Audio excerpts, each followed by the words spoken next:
सोमवार का सफला एकादशी के दिन भगवान हनुमान का व्रत रखने वाले भाइयों और बहनों के लिए यह पवित्र कथा को सुनने मात्र से आपके जीवन की सारी कष्ट, दुख, तकलीफ एवं गरीबी स्वयं मिट जाएगी। इस वीडियो को अवश्य सुने। कथा आराम करते हैं। बहुत समय पहले की बात है। एक सुंदर सा गांव था जहां हरियाली थी, खुशहाली थी और उस गांव में दो भाई रहते थे। पहले भाई का नाम रमेश था और दूसरे भाई का नाम सोहन था। दोनों भाई वैसे तो बहुत अमीर थे। उनके पास धन दौलत, जमीन जायदाद सब कुछ था। पर सबसे बड़ी बात यह थी कि वे दोनों बहुत दयालु थे, सबकी मदद करते थे।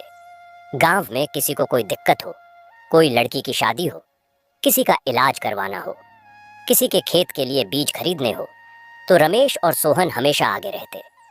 उनका दिल बहुत बड़ा था, लेकिन संसार का नियम है ना, जहां प्रकाश होगी वहां अंधकार की छाया भी कहीं ना कहीं मंडराती रहेगी। उनकी इस तरक्की और उनकी इस दयालुता को देखकर गांव की कुछ महिलाएं उनसे जलती थीं। वह सोचती थीं कि यह इतनी जल्दी इतने अमीर हुए कैसे, इनके पास इतना धन आया कहां से। जरूर कोई गड़बड़ है, जरूर इन्होंने कोई काले जादू टोने किए होंगे। ऐसा ही एक विशैला विचार उन महिलाओं के मन में घर कर गया। पर सच्चाई यह थी कि दोनों भाई हनुमान जी के परम भक्त थे। उनकी माँ ने बचपन से ही उन्हें संकट मोचन की भक्ति का पाठ पढ़ाया था। वे हर मंगलवार को व्रत रखते, पूरे दिन बिना अन्न जल के रहते और शाम को हनुमान जी के मंदिर में जाकर आरती करते, चालीसा का पाठ करते और प्रसाद ग्रहण करते। उनकी इस निष्ठा, इस श्रद्धा के कारण ही बजरंग बली की असीम कृपा उन पर बरस रही थी। हनुमान जी तो भक्तवत्सल हैं। जो भी सच्चे मन से उनकी शरण में आ जाता है, उसके सभी कष्ट हर लेते हैं और उसे समृद्धि, शक्ति और बल प्रदान करते हैं। रमेश और सोहन की दौलत उनकी मेहनत और हनुमान जी की कृपा का ही फल थी। लेकिन जलन की आग तो अंधी होती है, उसे सच झूठ का भेद नहीं होता। गांव की वे कुछ महिलाएं एक दिन चुपके से मिलीं और एक षड्यंत्र रचा।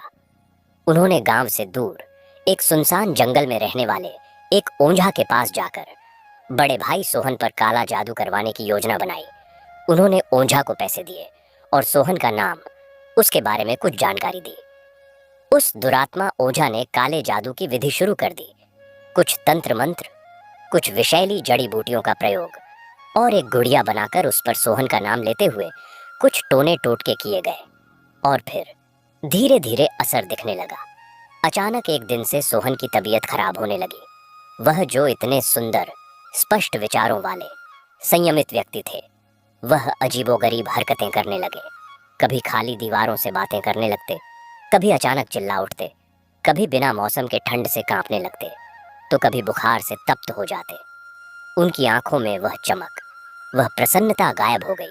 उसकी जगह एक अजीब सा भय, एक खालीपन छा गया। वह पागलों की तरह व्यवहार करने लगे। यह देखकर छोटे भाई रमेश का दिल बैठने लगा। वह समझ नहीं पा रहा था कि अचानक उसके इतने स्वस्थ, बलवान भाई को क्या हो गया है। उसे लगा कि शायद कोई शारीरिक बीमारी है, शायद कोई दिक्कत हो रही है। रमेश ने तुरंत गांव के वैद्य को बुलाया। वैद्य जी ने नब्ज देखी, जीभ देखी, आंखें देखी, लेकिन उन्हें कुछ समझ नहीं आया। उन्होंने कहा, रमेश, तुम्हारे भाई के शरीर में तो कोई रोग नजर नहीं आ रहा। नब्ज सामान्य है, शरीर में कोई विकार दिखाई नहीं देता। रमेश चिंतित होकर बोला, वैद्य जी, फिर यह ऐसा बर्ताव क्यों कर रहे हैं? यह क्यों बेसुध हो रहे हैं? वैद्य जी ने कहा, बेटा, कभी कभी ऐसा होता है कि शरीर तो स्वस्थ रहता है, पर मन कहीं और भटक जाता है, या फिर कभी कभी बाहरी हस्तक्षेप भी हो जाता है। रमेश ने पूछा, बाहरी हस्तक्षेप मतलब? वैद्य जी ने धीरे से कहा, मतलब लग रहा है किसी ने कुछ कर दिया है, कोई टोना टोटका, कोई बुरी नजर, कुछ तो है। यह सुनते ही रमेश के चेहरे पर एक अविश्वास का भाव आया। उसने कहा, वैद्य जी, यह कैसे हो सकता है? हम हर मंगलवार को हनुमान जी का व्रत करते हैं। हम संकट मोचन के परम भक्त हैं। हनुमान जी की कृपा हम पर सदा बनी रहती है। हम पर कौन जादू टोना कर सकता है, कौन बुरी नजर डाल सकता है? हमारे रक्षक तो स्वयं पवन पुत्र हैं। रमेश को अपनी भक्ति पर, अपने इष्ट देव पर पूरा विश्वास था। उसने वैद्य जी की बात को नहीं माना। उसने सोचा कि शायद यह कोई और बीमारी है जो वैद्य जी समझ नहीं पाए। वह सोहन को घर ले आया। लेकिन घर आने के बाद सोहन की हालत और भी खराब होने लगी। वह और भी ज्यादा बेचैन हो गए। रात में चीखने चिल्लाने लगे। खाना पीना बिल्कुल छोड़ दिया। उनका शरीर दुर्बल होता जा रहा था। रमेश का हृदय टूट रहा था। वह अपने बड़े भाई को इस हालत में देखकर रो पड़ता, पर उसके मन में एक आस थी। वह मंगलवार का इंतजार कर रहा था। उसने सोचा, मंगलवार को जब हम हनुमान जी के मंदिर जाएंगे, प्रभु के चरणों में अपना दुख रखेंगे, तो वे जरूर सब ठीक कर देंगे। लेकिन मंगलवार आने में अभी 2-4 दिन बाकी थे, और उन दिनों में सोहन की हालत इतनी नाजुक हो गई कि लगने लगा कि अब वह ज्यादा दिन नहीं टिक पाएंगे। ऐसे ही एक दिन जब रमेश अपने भाई के सिर पर पानी के कपड़े रख रहा था, तभी द्वार पर एक आवाज आई, भिक्षाम देहि। है महात्मा, इस गरीब पर दया करो, थोड़ी सी भिक्षा दे दो, मैं 3 दिन से भूखा हूं। रमेश ने देखा, द्वार पर एक बूढ़ा भिखारी खड़ा था। उसके कपड़े फटे हुए थे, शरीर दुर्बल था, पर चेहरे पर एक अलग ही तेज था। आंखों में एक अद्भुत चमक थी। रमेश तो दयालु था ही। उसने तुरंत भिखारी को अंदर बुलाया। उसने कहा, बाबा, आप यहाँ बैठिए, मैं अभी आपके लिए ताज़ा भोजन लाता हूँ। रमेश ने जल्दी से रसोई में जाकर गरम गरम रोटी, सब्जी, दाल, चावल एक थाली में परोसा और भिखारी के सामने रख दिया। उसने कहा, बाबा, आप भोजन कीजिए। भिखारी ने भोजन किया। भोजन के बाद रमेश ने उसे थोड़े से पैसे भी दिए। तभी भिखारी की नजर पलंग पर पड़े सोहन पर गई, जो बेसुध पड़े थे, कभी मुस्कुराते, कभी डरते, कभी चिल्लाते। भिखारी ने पूछा, बेटा, यह जो यहाँ पड़े हैं, इन्हें क्या हुआ है? यह कौन है? रमेश की आंखें भर आईं। उसने कहा, बाबा, यह मेरे बड़े भाई सोहन है। पता नहीं कुछ दिनों से इनकी तबीयत खराब है। कोई डॉक्टर, कोई वैद्य कुछ नहीं समझ पा रहा, और यह थोड़ी पागलों वाली हरकतें करने लगे हैं। मैं समझ नहीं पा रहा कि क्या करूं। भिखारी गंभीर होकर सोहन की ओर देखने लगा। कुछ पल देखने के बाद उसने कहा, बेटा, तुम्हारे भाई पर किसी का जादू टोना है। किसी ने इन्हें बांधा है। इनकी आत्मा पर किसी ने कब्जा करने की कोशिश की है। यह कोई साधारण बीमारी नहीं है। रमेश हैरान होकर बोला, पर बाबा, हम हनुमान जी के भक्त हैं, हम पर यह कैसे हो सकता है? भिखारी ने मुस्कुराते हुए कहा, बेटा, भक्ति तो ठीक है, पर कभी कभी प्रभु भक्त की परीक्षा भी लेते हैं, और कभी कभी भक्त के अहंकार को तोड़ने के लिए भी ऐसे रास्ते बनाते हैं। तुम्हें विश्वास है कि तुम पर कुछ नहीं हो सकता, यह अहंकार तो नहीं। प्रभु की शक्ति अनंत है, लेकिन भक्त का कर्तव्य है कि वह सदैव नम्र बना रहे। रमेश को लगा जैसे उसके मन की बात पढ़ ली गई हो। उसने विनम्रता से पूछा, तो बाबा, अब क्या किया जा सकता है? कृपया कोई उपाय बताइए। भिखारी ने कहा, एक काम करो, यहाँ से लगभग 20 किलोमीटर दूर एक नदी के किनारे एक पंडित बाबा का आश्रम है। वह बहुत बड़े ज्ञानी हैं, तंत्र मंत्र के जानकार हैं, और सबसे बड़ी बात, वह स्वयं हनुमान भक्त हैं। तुम अपने भाई को वहां ले जाओ, वही तुम्हारी सही मार्गदर्शन करेंगे। रमेश ने तुरंत हाँ कह दी। उसने एक बैलगाड़ी तैयार करवाई, अपने भाई को कोमलता से उस पर लिटाया और भिखारी को प्रणाम करके आश्रम की ओर चल पड़ा। रास्ता कठिन था, जंगल से होकर गुजरता था। रमेश पूरे रास्ते हनुमान चालीसा का जाप करता रहा। जय हनुमान ज्ञान गुण सागर, जय कपीस तिहु लोक उजागर। उसकी आवाज में विश्वास था, प्रार्थना थी। कई घंटों की यात्रा के बाद वह आश्रम में पहुंचा। आश्रम बहुत सुंदर और शांत था। बीच में एक विशाल हनुमान जी की मूर्ति थी, और उसके सामने एक वृद्ध पंडित बाबा ध्यान मग्न बैठे थे। रमेश ने बड़ी ही विनम्रता से बाबा के पास जाकर प्रणाम किया और अपनी सारी कहानी कह सुनाई। बाबा ने आंखें खोली, सोहन की ओर देखा। उन्होंने सोहन के माथे को छुआ, आंखों में देखा, फिर वे गंभीर हो गए। बाबा बोले, बेटा रमेश, तुम्हारे भाई पर वाकई गहरा काले जादू का प्रभाव है। किसी ने बहुत बड़ा टोना करवाया है। इससे उनकी आत्मा भटक रही है। उन पर किसी बुरी शक्ति का साया है। रमेश ने हाथ जोड़कर कहा, बाबा, हम तो हनुमान जी के भक्त हैं, हम पर यह कैसे? बाबा मुस्कुराए। भक्ति परीक्षा की घड़ी में ही असली रूप में नजर आती है बेटा। तुम्हें लगता था कि तुम्हारे साथ कुछ बुरा हो ही नहीं सकता। यह भाव ही तुम्हारी परीक्षा का कारण बना। हनुमान जी चाहते हैं कि तुम विनम्र बनो और दूसरों के कष्ट को भी समझो। सिर्फ अपने कष्ट मिटाने व्रत करने से क्या होगा? अब सुनो, एक उपाय है। रमेश ने कहा, कृपया आदेश दीजिए बाबा। बाबा बोले, तुम हर मंगलवार का व्रत तो करते ही हो, अब एक नया संकल्प लो। अगले मंगलवार से तुम हर मंगलवार को भूखों को खाना खिलाओगे। कम से कम 100 भूखे भिखारियों को पेट भर भोजन कराओगे। उनके पैर छूकर उनका आशीर्वाद लोगे। यह सेवा तुम हनुमान जी के नाम पर करोगे और साथ ही हर दिन हनुमान चालीसा का पाठ करोगे और राम नाम का जाप करोगे। तुम्हारी यह सेवा, यह भक्ति तुम्हारे भाई के ऊपर लगे इस काले जादू को तोड़ देगी, क्योंकि हनुमान जी को भक्त की सेवा सबसे प्रिय है। वह स्वयं सेवक हैं और भक्त की सेवा देखकर वह बहुत प्रसन्न होते हैं। तुम्हारे सारे तकलीफ, सारे दुख, सारे संकट मोचन भगवान हनुमान हर लेंगे, विश्वास रखो। रमेश के चेहरे पर एक नई आशा जगी। उसने बाबा के चरण छुए और कहा, जैसी आपकी आज्ञा। बाबा ने थोड़ा सा विभूति भस्म दिया और कहा, इसे अपने भाई के माथे पर लगाओ और थोड़ा सा पानी में मिलाकर पिलाओ। इससे उन्हें कुछ शांति मिलेगी। अब जाओ और अपने संकल्प को दृढ़ता से पूरा करो। रमेश अपने भाई को लेकर घर लौटा। उसने बाबा के दिए विभूति का प्रयोग किया और सोहन को थोड़ी शांति मिली। हालांकि वह पूरी तरह ठीक नहीं हुए। अब रमेश मंगलवार का बेसब्री से इंतजार करने लगा, लेकिन अब इंतजार में निराशा नहीं, आशा थी। उसने तुरंत अपने सेवकों को बुलाया और कहा कि अगले मंगलवार को 100 भिखारियों के लिए भोजन का प्रबंध किया जाए। उसने खुद बाजार जाकर सबसे अच्छा अनाज, दालें, सब्जियां खरीदी। उसकी भक्ति में अब एक नया भाव जुड़ गया था, सेवा का भाव। आखिरकार मंगलवार का दिन आया।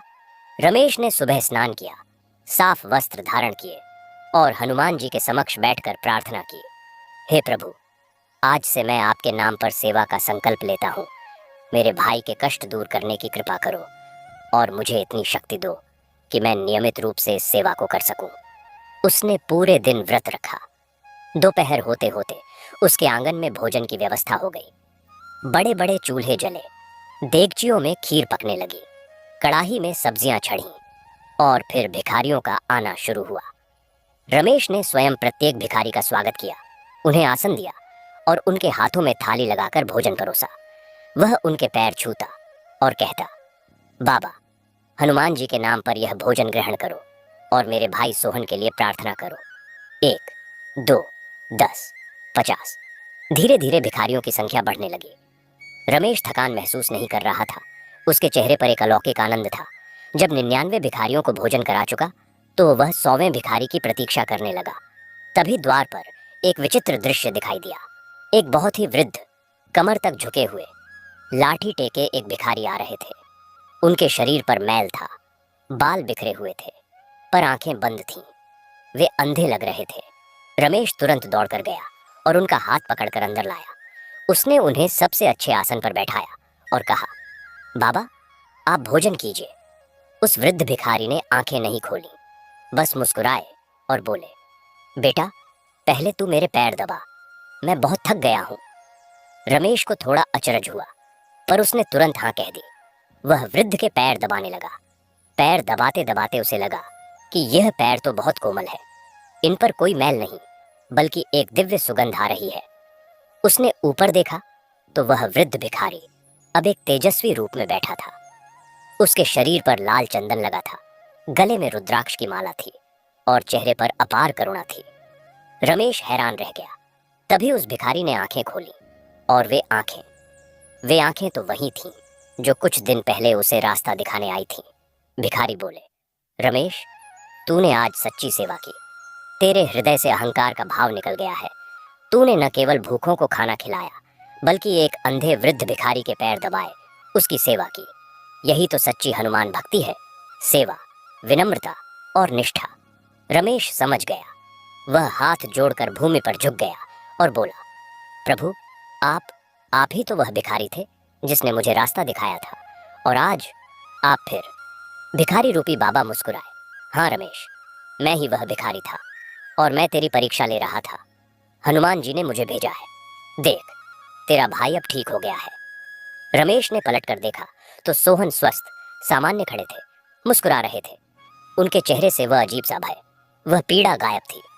रमेश दौड़कर भाई से लिपट गया और खूब रोया। फिर वह लौटकर बाबा के चरणों में गिर गया। बाबा बोले, उठो बेटा, तेरी भक्ति और सेवा से प्रसन्न होकर हनुमान जी ने तेरे भाई के ऊपर लगे सारे बंधन तोड़ दिए, उस काले जादू को नष्ट कर दिया। और जिन महिलाओं ने यह किया था उन पर हनुमान जी का कोप नहीं बल्कि दया हुई है। उनके मन से जलन की आग समाप्त हो गई है। अब तुम दोनों पहले की तरह सुखी रहो और अपनी भक्ति और सेवा जारी रखो। हनुमान जी की कृपा सदा तुम पर बनी रहेगी। इतना कहकर वह बाबा अचानक अदृश्य हो गए। केवल वहां एक हल्की सी केसर और चंदन की सुगंध हवा में तैर गई। रमेश और सोहन ने एक दूसरे को गले लगा लिया। उनकी आंखों में आंसू थे, लेकिन अब वे खुशी के आंसू थे। उस दिन के बाद से दोनों भाई नियमित रूप से हर मंगलवार को व्रत रखते, 100 भिखारियों को भोजन कराते और हनुमान चालीसा का पाठ करते। उनकी दौलत और भी बढ़ी, लेकिन उनका दान, उनकी सेवा भी बढ़ गई। और गांव की वे महिलाएं भी जिन्होंने षड्यंत्र रचा था, एक दिन उनके दरवाजे पर आईं और माफी मांगी। उन्होंने बताया कि उस रात एक विशालकाय वानर ने उनके सपने में आकर डराया था और उनके मन से सारी बुराई निकाल दी थी। रमेश सोहन ने उन्हें माफ कर दिया और उन्हें भी हनुमान भक्ति का पाठ पढ़ाया। और इस तरह भक्ति, सेवा और विनम्रता की इस कथा ने पूरे गांव को बदल दिया। हर घर में हनुमान चालीसा की ध्वनि गूंजने लगी। हर मंगलवार को लोग व्रत रखने और दान करने लगे। यह है भगवान हनुमान की महिमा, जो भक्त के संकट को देखते ही दौड़े चले आते हैं, चाहे वह भिखारी के रूप में ही क्यों न हो। वह दृश्य देखकर रमेश और सोहन दोनों एक दूसरे की ओर देखते रह गए और फिर उस खाली जगह की ओर देखने लगे जहां वह दिव्य भिखारी बाबा खड़े थे। हवा में चंदन और केसर की सुगंध अब भी मौजूद थी, जैसे स्वयं प्रभु के आगमन की मधुर साक्षी दे रही हो। रमेश की आंखों से आंसुओं की धारा बह निकली, लेकिन ये आंसू उसकी आत्मा की गहराइयों से निकली कृतज्ञता के आंसू थे, एक अकथनीय आनंद और शांति से भरे हुए। सोहन ने धीरे से अपने भाई का हाथ थामा और बोले, रमेश, मैं सब कुछ देख रहा था, सब कुछ सुन रहा था, लेकिन मेरा मुंह खुल नहीं रहा था। मेरा शरीर मेरे वश में नहीं था। यह कैसी भयानक स्थिति थी भाई। रमेश ने अपने भाई को गले से लगा लिया और फुट फुट कर रोने लगा। भैया, माफ कर दो मुझे। मैंने तुम्हारी पीड़ा को समय पर नहीं पहचाना। मुझे लगा कि हम परम भक्त हैं, हमें कुछ नहीं हो सकता। यह अहंकार मेरे अंदर घर कर गया था। पर हनुमान जी ने मुझे सबक सिखाया। उन्होंने खुद भिखारी बनकर मेरी परीक्षा ली और मुझे सही रास्ता दिखाया। दोनों भाई एक दूसरे के गले लगकर रोते रहे। यह रोना उनके हृदय के सारे भार को, सारे दुख को बहा ले जा रहा था। आंगन में अभी भी भोजन के बर्तन पड़े थे और 100वें भिखारी के लिए लगाया गया आसन अब भी खाली पड़ा था, मानो उस दिव्य अतिथि के आगमन की याद दिला रहा हो। थोड़ी देर बाद जब दोनों शांत हुए तो सोहन ने कहा, रमेश, मैं उस पूरे समय किस अजीब दुनिया में फंसा हुआ था, वह तुम्हें बताना चाहता हूँ। रमेश ने ध्यान से सुना। सोहन ने बताया, जिस दिन से मेरी तबीयत खराब हुई, मैंने एक ऐसा सपना देखा जो सच लग रहा था। मैं एक घने अंधेरे जंगल में भटक रहा था। चारों तरफ ऐसे जानवर थे जिन्हें मैंने कभी नहीं देखा था। वे आग उगल रहे थे और मैं दौड़ रहा था, पर मेरे पैर जमीन से चिपक जाते थे। फिर मैं एक गहरे कुएं में गिर गया, जहां ठंडे पानी के बजाय आग की लपटें थीं। मैं चिल्लाता, पर मेरी आवाज मेरे गले में ही अटक जाती। और फिर मैंने देखा कि उस आग से निकलकर कुछ काले डरावने साए मेरे ऊपर झपट्टा मारने आते। वे मेरे सिर के चारों तरफ चक्कर काटते, मुझे डराते और कहते, तू हमारा है, तू हमारा है। मैं राम राम पुकारता, पर नाम मेरे मन में आता और भूल जाता। यह बार बार हो रहा था। मैं अपने शरीर में था, पर उस पर मेरा कोई नियंत्रण नहीं था। जब तुम डॉक्टर के पास ले गए, जब तुम मुझे बैलगाड़ी पर ले जा रहे थे, मैं सब देख सुन रहा था, पर कुछ बोल नहीं पा रहा था। एक अदृश्य श्रृंखला मेरे मुंह, मेरे हाथ पैरों को जकड़े हुए थी। सोहन की आंखें भय से फिर से चौड़ी हो गईं। उस अनुभव को याद करके रमेश ने उनका हाथ थामा और कहा, भैया, अब सब ठीक हो गया, प्रभु ने कृपा कर दी। सोहन ने आगे कहा, लेकिन जब तुमने मुझे उस बाबा के आश्रम में पहुंचाया और बाबा ने मेरे माथे पर भस्म लगाई, तब मुझे लगा जैसे एक ठंडी हवा का झोंका मेरे भीतर प्रवेश कर गया। उस काले कुएं में अचानक एक सुनहरी रोशनी आई और एक विशाल हाथ नीचे आया। उस हाथ ने मुझे पकड़ा और बाहर निकाल लिया। फिर मैंने एक तेजस्वी मूर्ति देखी, हनुमान जी की। वे मुस्कुरा रहे थे। उन्होंने मेरे सिर पर हाथ रखा और कहा, डरो मत, मैं हूं हियर। उसके बाद मैं गहरी नींद में चला गया और जब आज तुमने भिखारियों को भोजन कराया तो मैं अपने शरीर में लौट आया। हर एक भिखारी को भोजन देते समय तुम्हारी भक्ति से एक सुनहरी रश्मि निकलकर मेरे ऊपर पड़ती थी और वे काले साए चीखते हुए दूर भागते जाते थे। और जब 100वां भिखारी आया, वह तो स्वयं प्रभु के दूत थे। रमेश, हमने आज साक्षात चमत्कार देखा है। दोनों भाई फिर से हनुमान जी की महिमा में लीन हो गए। उस रात वे बहुत देर तक बैठकर हनुमान चालीसा का पाठ करते रहे। उनके हृदय में एक नया उत्साह, एक नई शक्ति का संचार हुआ था। अगले दिन सुबह होते ही रमेश ने गांव के सभी लोगों को अपने घर बुलाया। उसने सारी घटना विस्तार से सुनाई, कैसे उसके अहंकार के कारण संकट आया और कैसे हनुमान जी ने भिखारी के रूप में आकर उनकी परीक्षा ली और उन्हें मुक्ति दिलाई। गांव वाले हैरान रह गए और जिन महिलाओं ने षड्यंत्र रचा था वे शर्म से सिर झुकाए आगे आईं। उनमें से एक, जिसका नाम कमला था, रोते हुए बोली, रमेश भैया, सोहन भैया, हमसे बहुत बड़ी भूल हो गई, हमें माफ कर दो। हमने जलन और द्वेष में अंधे होकर यह सब किया। पर कल रात हम सभी ने एक ही सपना देखा। एक विशालकाय तेजस्वी हनुमान जी हमारे सामने प्रकट हुए और उन्होंने डांटा नहीं बल्कि प्यार से कहा, बेटियों, ईर्ष्या अग्नि स्वयं को जलाती है, उठो और भक्ति का मार्ग अपनाओ। हम सभी की आंखें खुल गईं। आज से हम भी हनुमान जी की भक्त बनेंगे। रमेश और सोहन ने उन्हें माफ कर दिया और सबको गले लगा लिया। उस दिन से गांव में एक नया उत्साह छा गया। रमेश और सोहन ने अपनी सेवा और भक्ति को और विस्तार दिया। अब वे सिर्फ मंगलवार ही नहीं बल्कि हर दिन किसी न किसी रूप में दान और सेवा करते। गांव के बाहर एक छोटा सा हनुमान मंदिर था, उसका जीर्णोद्धार करवाया गया। अब हर मंगलवार को वहां विशाल भंडारा होने लगा, जहां सैकड़ों लोग, यात्री, भिखारी, सभी को भोजन मिलता और रमेश स्वयं उनकी सेवा में जुट जाता। एक दिन रमेश और सोहन ने सोचा कि क्यों न हनुमान जी की व्रत कथा का एक बड़ा आयोजन किया जाए, जिसमें पूरे गांव और आसपास के गांवों के लोग आकर हनुमान जी की कथा सुने और उनकी महिमा का गुणगान करें। यह विचार सबको पसंद आया। तय हुआ कि अगले मंगलवार से एक सप्ताह तक हनुमान जी की व्रत कथा का आयोजन होगा। खबर दूर दूर तक फैल गई। आखिरकार वह मंगलवार आया। मंदिर के सामने एक विशाल पंडाल लगा था, जिसमें हजारों लोग बैठ सकते थे। मंच पर हनुमान जी की भव्य मूर्ति स्थापित की गई थी, जिसके समक्ष दीप जल रहे थे, फूल चढ़े थे। रमेश और सोहन ने स्नान करके पीले वस्त्र धारण किए। गांव के लोग, महिलाएं, बच्चे, बूढ़े सभी उत्सुकता से बैठे थे। कथा वाचन का समय हुआ। रमेश ने माइक्रोफोन हाथ में लिया, लेकिन उससे पहले वह हनुमान जी की मूर्ति के सामने साष्टांग प्रणाम करके बोला, हे पवन पुत्र, हे संकट मोचन, हम अज्ञानी हैं। हमारे पास इतना ज्ञान नहीं है कि आपकी अतुलित महिमा का वर्णन कर सकें। कृपया हमें शक्ति दो, शब्द दो और हमारे मुख से आपकी कथा सुनकर सभी भक्तों के कष्ट दूर हो जाएं। फिर रमेश ने कथा आरंभ की।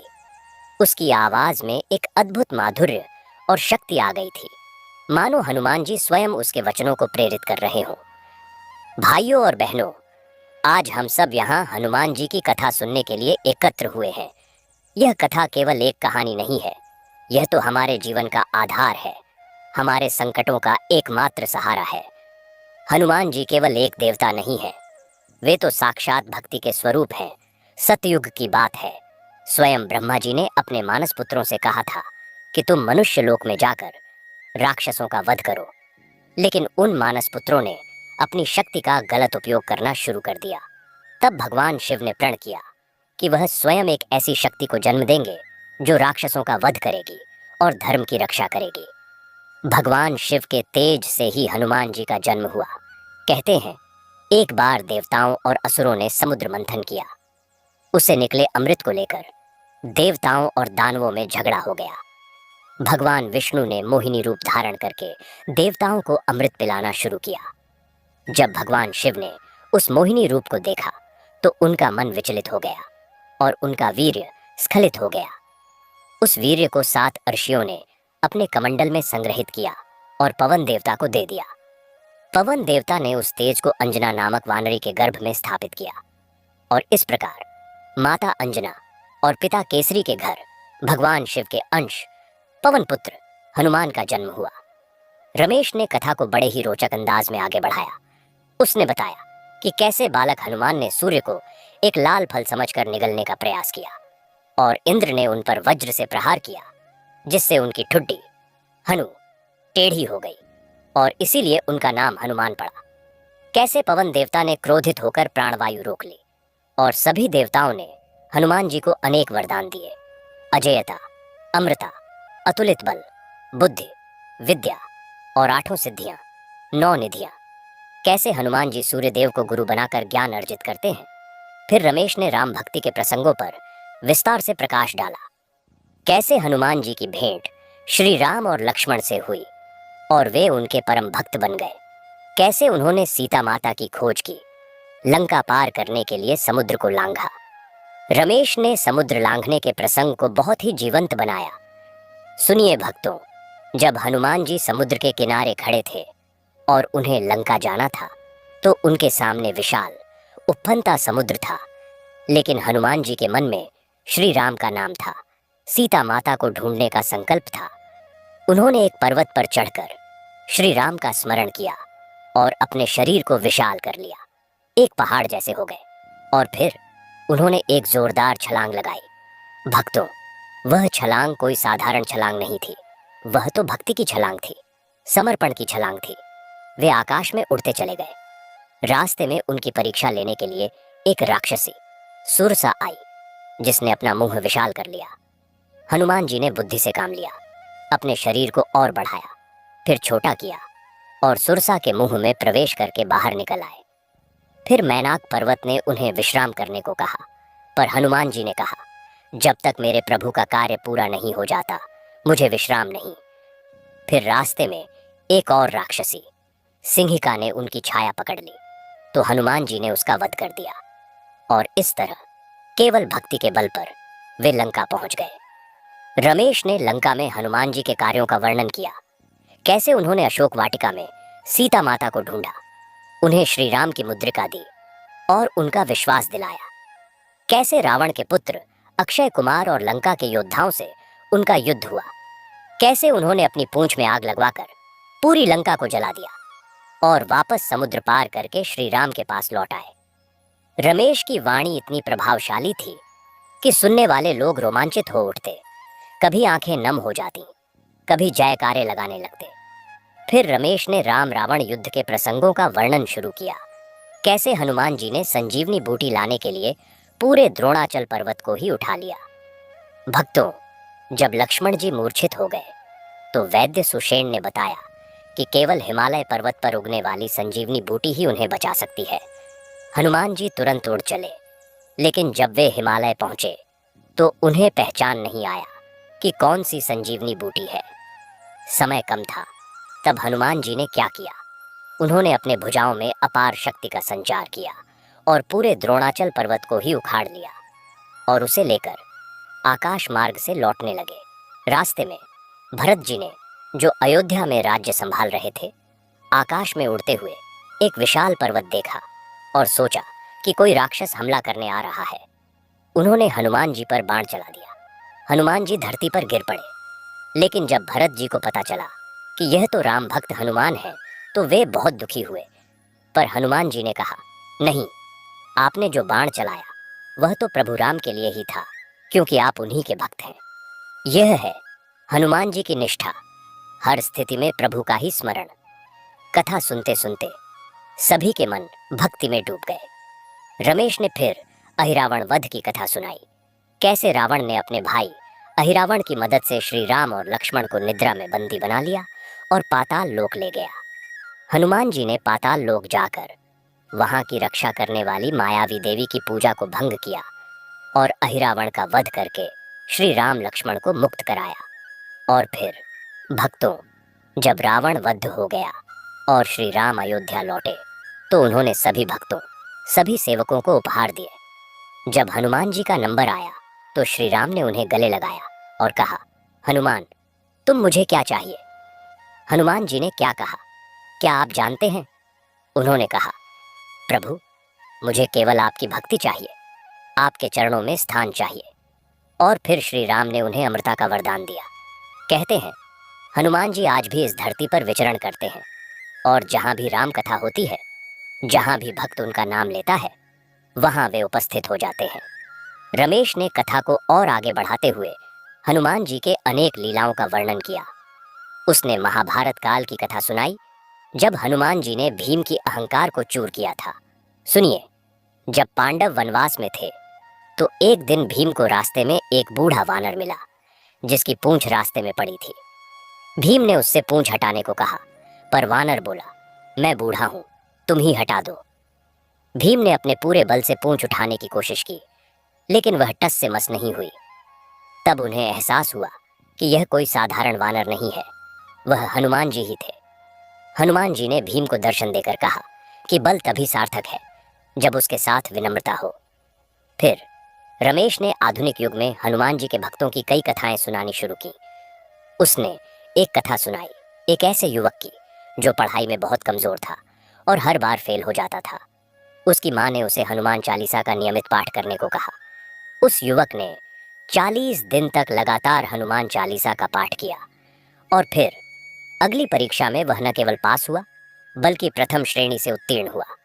यह हनुमान जी की कृपा थी, जिन्होंने उसकी बुद्धि को कुंद होने से बचाया और उसे विद्या का वरदान दिया। एक और कथा सुनाई एक व्यापारी की, जिसका जहाज समुद्र में भयानक तूफान में फंस गया था। सभी लोग घबरा गए, मरने के डर से राम राम चिल्लाने लगे। उस व्यापारी ने हनुमान जी का स्मरण किया और जोर जोर से हनुमान चालीसा का पाठ करने लगा। अचानक तूफान शांत हो गया और समुद्र शांत होकर रह गया। उनका जहाज सकुशल किनारे लग गया। यह था हनुमान जी का चमत्कार, जो भक्त के संकट को देखकर तुरंत उसकी सहायता को आते हैं। रमेश ने एक और मार्मिक कथा सुनाई। एक गरीब बूढ़ी माँ थी जिसका एक ही बेटा था। बेटा गंभीर रूप से बीमार पड़ गया। डॉक्टरों ने हाथ खड़े कर दिए। वह बूढ़ी माँ रोती बिलखती हनुमान जी के मंदिर में गई और प्रतिज्ञा की कि अगर उसका बेटा ठीक हो गया तो वह हनुमान जी को चोला चढ़ाएगी। उस रात उस बूढ़ी माँ को स्वप्न में हनुमान जी दिखाई दिए और उन्होंने कहा, माँ, तेरा बेटा ठीक हो जाएगा, उसे यह चूर्ण देना। सुबह होते ही उसके हाथ में एक चमकदार चूर्ण था। उसने बेटे को वह चूर्ण दिया और बेटा धीरे धीरे ठीक होने लगा। यह थी हनुमान जी की असीम कृपा, जो माँ के आंसुओं से प्रसन्न हो गए। कथा सुनाते सुनाते रमेश की आवाज भावुक हो गई। उसने कहा, भक्तों, हनुमान जी केवल हमारी पूजा के लिए नहीं है, वे हमारे सच्चे मित्र हैं, हमारे रक्षक हैं। जब भी आप पर कोई संकट आए, कोई मुसीबत आए, कोई बीमारी हो, कोई मानसिक तनाव हो, कोई आर्थिक संकट हो, तो बस हनुमान जी का स्मरण करो, श्री राम दुताय नमः का जाप करो, हनुमान चालीसा का पाठ करो। वे अवश्य आएंगे। वे कभी भिखारी के रूप में आएंगे, कभी साधु के रूप में, कभी एक सामान्य मनुष्य के रूप में, और आपकी परीक्षा लेंगे। अगर आपके हृदय में सच्ची भक्ति और विनम्रता है तो वे आपके सभी कष्ट दूर कर देंगे। इसके बाद रमेश ने हनुमान जी के व्रत और पूजा विधि के बारे में विस्तार से बताया। मंगलवार के दिन सुबह जल्दी उठकर स्नान करें, साफ पीले या लाल वस्त्र धारण करें। हनुमान जी की मूर्ति या चित्र के सामने बैठकर संकल्प लें कि आप हनुमान जी का व्रत रख रहे हैं। फूल, फल, मिष्ठान, सिंदूर चढ़ाएं। हनुमान चालीसा, बजरंग बाण, सुंदरकांड का पाठ करें। पूरे दिन व्रत रखें और शाम को आरती के बाद फलाहार करें। लेकिन याद रखें, केवल पूजा करने से कुछ नहीं होगा। हनुमान जी को सबसे प्रिय है सेवा, इसलिए जरूरतमंदों को भोजन कराएं, गरीबों की मदद करें, जानवरों को खाना डालें। इससे हनुमान जी अति प्रसन्न होते हैं। कथा का यह सत्र कई घंटों तक चला। लोग मंत्र मुग्ध होकर सुनते रहे। जब रमेश ने कथा का समापन किया तो सभी ने जोरदार जयकारे लगाए। जय बजरंग बली की, जय सियावर रामचंद्र की। उस दिन पूरे गांव में एक अद्भुत उल्लास था। भंडारे में सभी ने प्रसाद ग्रहण किया। रमेश और सोहन ने स्वयं सभी की सेवा की। उस रात जब सब लोग चले गए, तो रमेश और सोहन मंदिर में हनुमान जी के सामने बैठे थे। तभी उन्हें फिर से वही चंदन की सुगंध आई और एक कोमल दिव्य आवाज गूंजी, रमेश, सोहन, तुमने आज सच्ची कथा कही। तुम्हारी वाणी से मैं अति प्रसन्न हूँ। अब से तुम दोनों इस गांव के रक्षक बनोगे, लोगों को भक्ति का मार्ग दिखाओगे, और जब भी कोई संकट में तुम्हें पुकारेगा, मैं तुम्हारे माध्यम से उसकी सहायता करूंगा। रमेश और सोहन ने आंखें खोली तो कुछ दिखाई नहीं दिया, लेकिन उनके हृदय में एक अद्भुत शांति और विश्वास भर गया था। उन्होंने जान लिया था कि हनुमान जी सदैव उनके साथ हैं। उस दिन के बाद से रमेश और सोहन ने अपना सारा जीवन हनुमान जी की सेवा और भक्ति के प्रचार में लगा दिया। उनका गांव एक तीर्थ स्थान बन गया। दूर दूर से लोग उनके पास आते, अपने दुख कष्ट सुनाते, और रमेश सोहन हनुमान चालीसा का पाठ करवाकर उन्हें प्रसाद देकर उनके कष्ट दूर करते। कई चमत्कार हुए। एक अनाथ बच्ची जिसका कोई नहीं था, रमेश सोहन ने उसे अपनी बेटी बनाकर पाला और उसकी शादी भी धूमधाम से की। एक बार गांव में भयानक अकाल पड़ा तो रमेश सोहन ने हनुमान जी की आराधना की और अचानक बादल छा गए।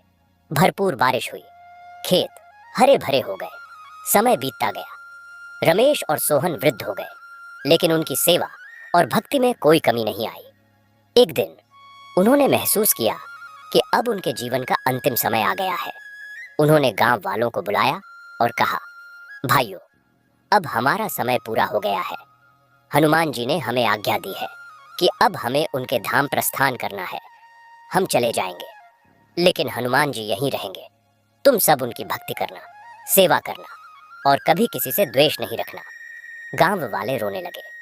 रमेश और सोहन ने हनुमान मंदिर में जाकर अंतिम बार हनुमान चालीसा का पाठ किया और फिर दोनों भाई एक साथ हनुमान जी की मूर्ति के सामने पद्मासन लगाकर बैठ गए और अपनी आंखें बंद कर लीं। उनके चेहरे पर एक अलौकिक तेज और शांति थी। धीरे धीरे उनकी सांसें रुक गईं, लेकिन आश्चर्य, उनके शरीर गिरे नहीं। वे योग मुद्रा में ही बैठे रहे और फिर लोगों ने देखा कि उन दोनों के शरीर से एक तेजस्वी ज्योति निकली और हनुमान जी की मूर्ति में विलीन हो गई।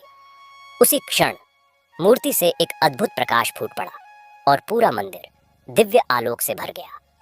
सभी ने एक साथ आवाज सुनी, रमेश, सोहन, तुमने अपने जीवन से सच्ची भक्ति का उदाहरण प्रस्तुत किया। अब तुम सदा के लिए मेरे साथ रहोगे। और फिर सब कुछ सामान्य हो गया, लेकिन रमेश और सोहन के शरीर अब पत्थर की मूर्तियों की तरह हो गए थे। उनके चेहरे पर एक मुस्कान थी। गांव वालों ने उन्हीं को हनुमान मंदिर में हनुमान जी की मूर्ति के दोनों ओर स्थापित कर दिया। आज भी कहते हैं, उस गांव के हनुमान मंदिर में रमेश और सोहन की मूर्तियां हैं, और जो कोई भी सच्चे मन से वहां प्रार्थना करता है, उसकी मनोकामना अवश्य पूरी होती है। और हर मंगलवार को वहां भंडारा होता है, जहां सैकड़ों भिखारियों को भोजन दिया जाता है, रमेश और सोहन की परंपरा को आज भी जीवित रखते हुए। और इस प्रकार रमेश और सोहन की मूर्तियां हनुमान मंदिर में स्थापित हो गईं, लेकिन उनकी आत्माएं, उनकी भक्ति की गाथा केवल एक अंत नहीं थी, बल्कि वह एक नए युग की शुरुआत थी। गांव का नाम ही बदल गया लोगों के मुंह से। अब उसे भक्तनगर या हनुमान धाम कहा जाने लगा। दूर दूर से यात्री आते, अपने संकट लेकर आते और उस मंदिर के प्रांगण में बैठकर हनुमान चालीसा का पाठ करते, और चमत्कार होते रहते। लेकिन ये चमत्कार केवल रोगों के ठीक होने या मनोकामनाओं के पूरा होने तक सीमित नहीं थे। सबसे बड़ा चमत्कार तो यह था कि लोगों के हृदय बदलने लगे। जिस गांव में कभी ईर्ष्या और द्वेष की आग धधकती थी, अब वहां प्रेम और भाईचारे का सुखद वातावरण था। लोग एक दूसरे की मदद को तत्पर रहते, झगड़े कम हो गए और सभी के घर में शांति और समृद्धि का वास था। कहानी यहीं नहीं रुकती। उस मंदिर की देखरेख का दायित्व अब गांव के एक युवक ने संभाला था, जिसका नाम था प्रकाश। प्रकाश रमेश और सोहन का ही दूर का संबंधी था और बचपन से ही उनकी सेवा और भक्ति को देखकर बड़ा हुआ था। वह उनकी तरह हर मंगलवार को व्रत रखता, भंडारा करता और मंदिर की सफाई स्वयं करता। एक दिन प्रकाश को मंदिर की सफाई करते हुए रमेश की मूर्ति के पीछे एक छोटी सी पुरानी पोथी मिली। वह पोथी बहुत पुरानी थी, उसके पन्ने पीले पड़ चुके थे और उस पर हनुमान जी का चित्र बना हुआ था। प्रकाश ने उसे सावधानी से उठाया और अपने घर ले गया। रात को दीपक जलाकर जब उसने उस पोथी को खोलकर देखा तो वह आश्चर्यचकित रह गया। उस पोथी में हनुमान जी की एक विशेष साधना का विधान लिखा था, जिसे मारुति निज राजा साधना कहा गया था। साथ ही उसमें रमेश की हस्तलिपि में एक पत्र भी था। प्रकाश ने कांपते हाथों से वह पत्र पढ़ा। रमेश ने लिखा था, हे भविष्य के भक्त, अगर यह पोथी तुम्हारे हाथ लगी है तो समझ लो कि हनुमान जी ने तुम्हें चुना है। इस पोथी में एक ऐसी साधना का रहस्य है जो केवल निस्वार्थ भाव से सेवा करने वाले के लिए ही फलीभूत होती है। यह साधना सीधे हनुमान जी को प्रसन्न करने का मार्ग है। लेकिन सावधान, इसका उपयोग कभी भी व्यक्तिगत लाभ, अहंकार या दूसरों को नुकसान पहुंचाने के लिए नहीं करना। केवल धर्म की रक्षा, निर्बलों की रक्षा और भक्ति के प्रचार के लिए ही इस शक्ति का उपयोग करना। यदि तुम इन नियमों का पालन करोगे तो हनुमान जी साक्षात तुम्हारे साथ रहेंगे। प्रकाश का हृदय धड़कने लगा। वह एक साधारण युवक था। उसने तुरंत हनुमान जी की मूर्ति के सामने प्रणाम किया और कहा, प्रभु, मैं इस ज्ञान का उपयोग केवल आपकी सेवा और धर्म के लिए ही करूंगा। मुझे मार्गदर्शन दीजिए। उसने पोथी का अध्ययन शुरू किया। उसमें लिखा था कि एक विशेष मंगलवार से 108 दिनों तक एक विशेष मंत्र का जाप करना है। साथ ही हर दिन कम से कम 5 जरूरतमंदों को भोजन कराना है और हनुमान जी के मंदिर में एक दीपक निरंतर जलाना है। साधना पूरी होने पर हनुमान जी की कृपा प्राप्त होती है और साधक को एक विशेष दिव्य दृष्टि प्राप्त होती है, जिससे वह लोगों के दुखों का कारण समझ सकता है और उन्हें दूर करने में सहायता कर सकता है। प्रकाश ने संकल्प लिया। उसने अगले मंगलवार से साधना शुरू की। वह सुबह 4 बजे उठता, स्नान करता, मंदिर जाकर सफाई करता, फिर ध्यान में बैठकर मंत्र जाप करता, दिन में अपने खेतों में काम करता और शाम को मंदिर में आरती के बाद भिखारियों को भोजन कराता। उसका जीवन अनुशासन में बंध गया। गांव वाले देखते थे कि प्रकाश दिन ब दिन और शांत, तेजस्वी और गंभीर होता जा रहा है। उसके चेहरे पर एक अलौकिक तेज था। 50वें दिन की बात है। गांव में एक नई समस्या आई। गांव के बाहर से गुजरने वाली नदी में अचानक बाढ़ आ गई और पुल टूट गया। गांव का संपर्क बाहरी दुनिया से कट गया। लोग चिंतित हो गए क्योंकि उन्हें शहर जाकर अपना सामान बेचना था और जरूरी चीजें लानी थीं। गांव के बुजुर्गों ने प्रकाश से मदद मांगी। प्रकाश ने कहा, चिंता न करें, हनुमान जी सब ठीक करेंगे। उस रात उसने अपनी साधना के बाद हनुमान जी से प्रार्थना की कि गांव की इस समस्या का कोई समाधान निकालें। अगली सुबह एक अजीब घटना हुई। गांव में एक नया साधु आया जो बिल्कुल उस भिखारी की तरह लग रहा था जो कभी रमेश के सामने आया था। उसने प्रकाश से कहा, बेटा, तुम्हारे गांव के लोग परेशान हैं। मुझे पता है, एक काम करो, गांव के सभी युवकों को इकट्ठा करो और कल सुबह सूर्योदय से पहले नदी के किनारे आकर श्री राम दुताय नमः का जाप करते हुए पुराने पुल के पत्थरों को उठाने का प्रयास करो। प्रकाश ने ऐसा ही किया। अगले दिन सुबह सभी युवक नदी किनारे एकत्र हुए। जैसे ही उन्होंने जाप शुरू किया, एक अद्भुत बात हुई। पुल के भारी भारी पत्थर हल्के लगने लगे। युवकों ने मिलकर उन पत्थरों को सही जगह पर रखना शुरू कर दिया और देखते ही देखते मात्र कुछ घंटों में एक नया मजबूत पुल तैयार हो गया। गांव वाले हैरान रह गए। जब वे धन्यवाद देने के लिए उस साधु को ढूंढने गए तो वह गायब था। प्रकाश समझ गया कि यह फिर से हनुमान जी की कृपा थी। प्रकाश की साधना का समय पूरा होने वाला था। 108वें दिन वह गहरे ध्यान में बैठा था। तभी उसे एक दिव्य अनुभव हुआ। उसे लगा जैसे कोई विशाल सुनहरी प्रकाश की आकृति उसके सामने प्रकट हुई है। एक गर्जना समान पर करुणामय आवाज सुनाई दी, प्रकाश, तूने निष्ठा से साधना पूर्ण की है। तेरे सेवा भाव और ईमानदारी से मैं प्रसन्न हूँ। अब मैं तुझे वह दृष्टि प्रदान करता हूँ जिससे तू लोगों के अदृश्य कष्टों को देख सकेगा। लेकिन याद रख, यह दृष्टि तभी काम करेगी जब तेरा हृदय शुद्ध और निस्वार्थ रहेगा। इसका उपयोग कभी अपने लाभ के लिए मत करना। जाओ और लोगों की सेवा करो। मैं हमेशा तेरे साथ हूँ। ध्यान टूटा तो प्रकाश की आंखों में एक नई चमक थी। उसने जब लोगों की ओर देखा तो वह कुछ अदृश्य देख पा रहा था। किसी के सिर पर काले बादल मंडरा रहे थे जो दुख का संकेत था। किसी के हृदय के आसपास कांटों का घेरा था जो ईर्ष्या का प्रतीक था, तो किसी के पैरों में अदृश्य बेड़ियां थीं जो भय का चिन्ह थी। प्रकाश ने पहला उपयोग गांव की उसी कमला पर किया जिसने रमेश सोहन पर जादू करवाया था। अब वह बूढ़ी हो चुकी थी और उसके सिर पर हमेशा एक छोटा सा काले धुएं का गुब्बार दिखाई देता था, जो उसके पश्चाताप के बावजूद उसके पाप के बोझ को दर्शाता था। प्रकाश ने उसके पास जाकर कहा, कमला दादी, आप रोज सुबह हनुमान जी के मंदिर में आकर एक घड़ा पानी से मंदिर का आंगन धोया करो। 1 महीने तक ऐसा करो, तुम्हारा मन हल्का हो जाएगा। कमला ने ऐसा ही किया। 1 महीने बाद प्रकाश ने देखा कि उसके सिर का काला धुआं गायब हो गया है और उसकी जगह एक हल्की सुनहरी रोशनी है। कमला का चेहरा खिल उठा था। इस तरह प्रकाश गांव के लोगों का मार्गदर्शन करने लगा। वह किसी को विशेष मंत्र का जाप बताता, किसी को दान का उपाय बताता, तो किसी को सिर्फ सच बोलने की सलाह देता। गांव में और भी खुशहाली आने लगी, लेकिन जहां प्रकाश जैसे भक्त हो, वहां मायावी शक्तियां भी चुनौती देने आती हैं। एक दिन गांव में एक नया व्यक्ति आया। वह स्वयं को एक बड़ा तांत्रिक बताता था और उसका नाम था राक्षसेन। ऐसा नाम उसने खुद रखा था। वह काले जादू का प्रदर्शन करता और लोगों को डरा धमकाकर पैसे वसूलता। उसने गांव वालों को धमकी दी कि अगर उसे पूरी श्रद्धा और धन नहीं दिया गया तो वह गांव पर भयानक प्रेत बाधा डाल देगा।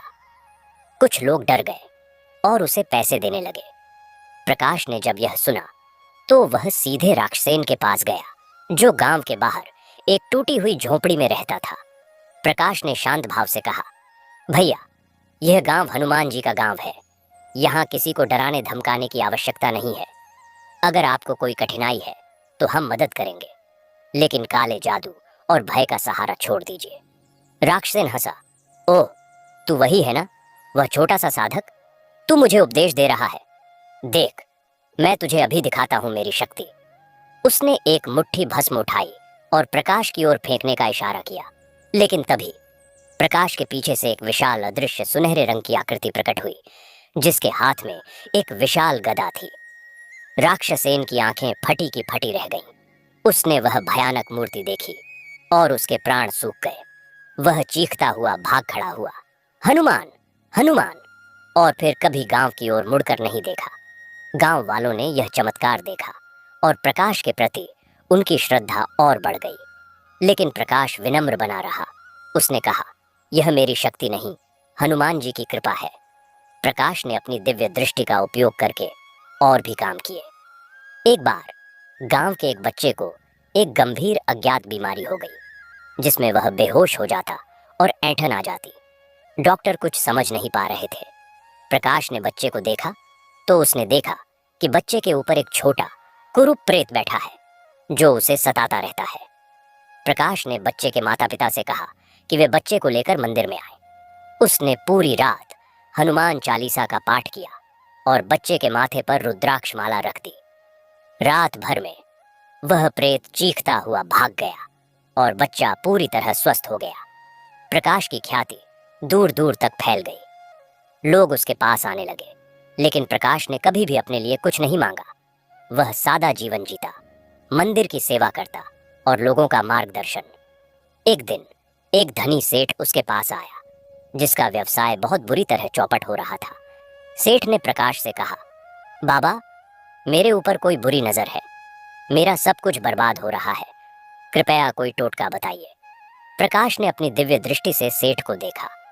उसने देखा कि सेठ के चारों ओर लालच और धोखे का एक गहरा काला धुंधला घेरा है। प्रकाश ने कहा, सेठ जी, आप पर नजर नहीं, आपके अपने कर्मों का फल है। आपने व्यवसाय में कई लोगों को धोखा दिया है, कई का हक मारा है। यह उसी का परिणाम है। उपाय यह है कि आप जिन्हें धोखा दिया है उनसे माफी मांगे, उनका नुकसान भरे और फिर हर मंगलवार को गरीबों को खाना खिलाएं। हनुमान जी आपकी सहायता करेंगे। सेठ ने पहले तो यह सलाह मानने से इनकार कर दिया, लेकिन जब उसकी हालत और खराब हुई तो उसने प्रकाश की बात मान ली। उसने अपने गलत कामों का प्रायश्चित किया और धीरे धीरे उसकी किस्मत बदल गई। इससे प्रकाश की ख्याति और बढ़ गई, क्योंकि वह सच बोलने से नहीं डरता था। समय बीतता गया। प्रकाश भी अब युवावस्था पार करके परिपक्व हो चला था। एक दिन वह मंदिर में ध्यानमग्न बैठा था कि उसे फिर से वही दिव्य आवाज सुनाई दी। प्रकाश, तेरी सेवा और निष्ठा से मैं अति प्रसन्न हूँ। अब तूने जो दृष्टि पाई है उसका सदुपयोग किया है, लेकिन अब एक नया कार्य तेरे लिए है। 10 कोस दूर एक गांव है दुखीपुर। वहां के लोग बहुत दुखी हैं। वहां एक दुरात्मा ने अपना आतंक फैला रखा है और लोग हनुमान नाम लेने से भी डरते हैं। तू वहां जा और उन लोगों को भक्ति का मार्ग दिखा। उन्हें बता कि हनुमान सिर्फ एक मूर्ति नहीं, एक जीवंत शक्ति है। प्रकाश ने हाँ कहा। उसने गांव वालों को बुलाया और कहा कि उसे कुछ दिनों के लिए बाहर जाना है। गांव वाले चिंतित हुए, लेकिन प्रकाश ने उन्हें समझाया कि यह हनुमान जी का आदेश है। वह एक छोटा सा बिस्तर बांधकर हनुमान जी की एक छोटी मूर्ति लेकर पैदल ही दुखीपुर की ओर चल पड़ा। रास्ता कठिन था, जंगल और पहाड़ियों से होकर गुजरता था। प्रकाश पूरे रास्ते राम नाम का जाप करता रहा। 2 दिन की यात्रा के बाद वह दुखीपुर पहुंचा। गांव का नजारा देखकर उसका हृदय द्रवित हो गया। गांव उजाड़ सा लग रहा था। लोगों के चेहरे पर भय और निराशा थी। बच्चे खेलते नहीं दिख रहे थे। शाम होते ही सभी लोग अपने अपने घरों में दुबक जाते थे। प्रकाश ने गांव के किनारे एक पेड़ के नीचे अपना बिस्तर लगाया और हनुमान जी की मूर्ति स्थापित करके ध्यान लगाया। कुछ बच्चे दूर से झांक रहे थे। प्रकाश ने उन्हें मीठी मीठी मिठाइयाँ दी और उनसे पूछा, बच्चों, यहाँ लोग इतने दुखी क्यों हैं? एक बच्चा बोला, बाबा, यहाँ कालू डाकू का आतंक है। वह हर महीने गांव से धन, अनाज और जानवर ले जाता है। किसी ने विरोध किया तो उसने उसे बुरी तरह पीटा और वह कहता है कि अगर किसी ने किसी देवता की पूजा की तो वह उसकी जान ले लेगा। उसने गांव के मंदिर तोड़ दिए हैं। प्रकाश ने पूछा, यह कालू डाकू कहाँ रहता है? बच्चों ने बताया कि वह पास की एक पहाड़ी की गुफा में रहता है और उसके साथ कुछ और बदमाश हैं। प्रकाश ने सोचा कि डर के आगे जीत है। उसने अगली सुबह गांव के चौपाल पर जाकर हनुमान चालीसा का पाठ शुरू कर दिया। कुछ लोग दूर से देखते रहे। शाम को जब प्रकाश आरती कर रहा था तभी अचानक हंगामा हुआ। कालू डाकू अपने 5-6 साथियों के साथ वहां आ धमका। वह लंबा, मजबूत और भयानक दिखने वाला व्यक्ति था।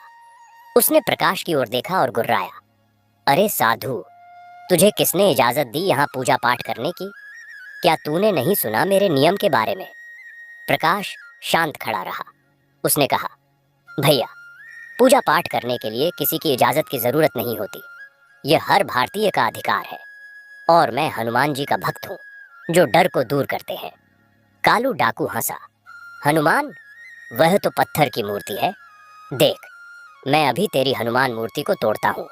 वह आगे बढ़ा। प्रकाश ने अपनी दिव्य दृष्टि से देखा तो कालू डाकू के ऊपर एक विशाल क्रूर राक्षसी आकृति लिपटी हुई थी जो उसे नियंत्रित कर रही थी। प्रकाश ने तुरंत मन ही मन हनुमान जी का आह्वान किया। जैसे ही कालू डाकू ने मूर्ति उठाने के लिए हाथ बढ़ाया, एक अद्भुत घटना घटी।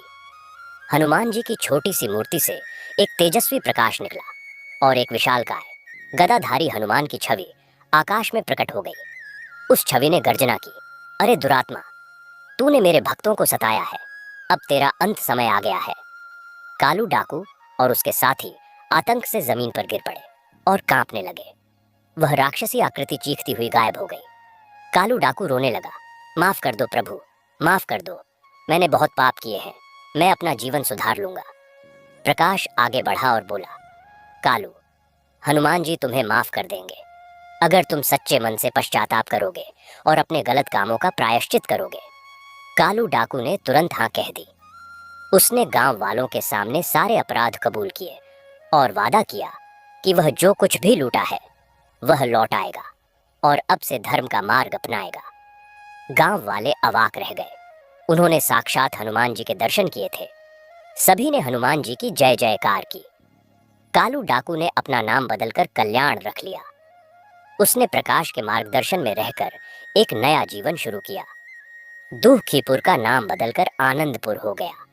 वहां भी एक हनुमान मंदिर बना और प्रकाश ने कुछ दिन वहां रहकर लोगों को भक्ति का पाठ पढ़ाया।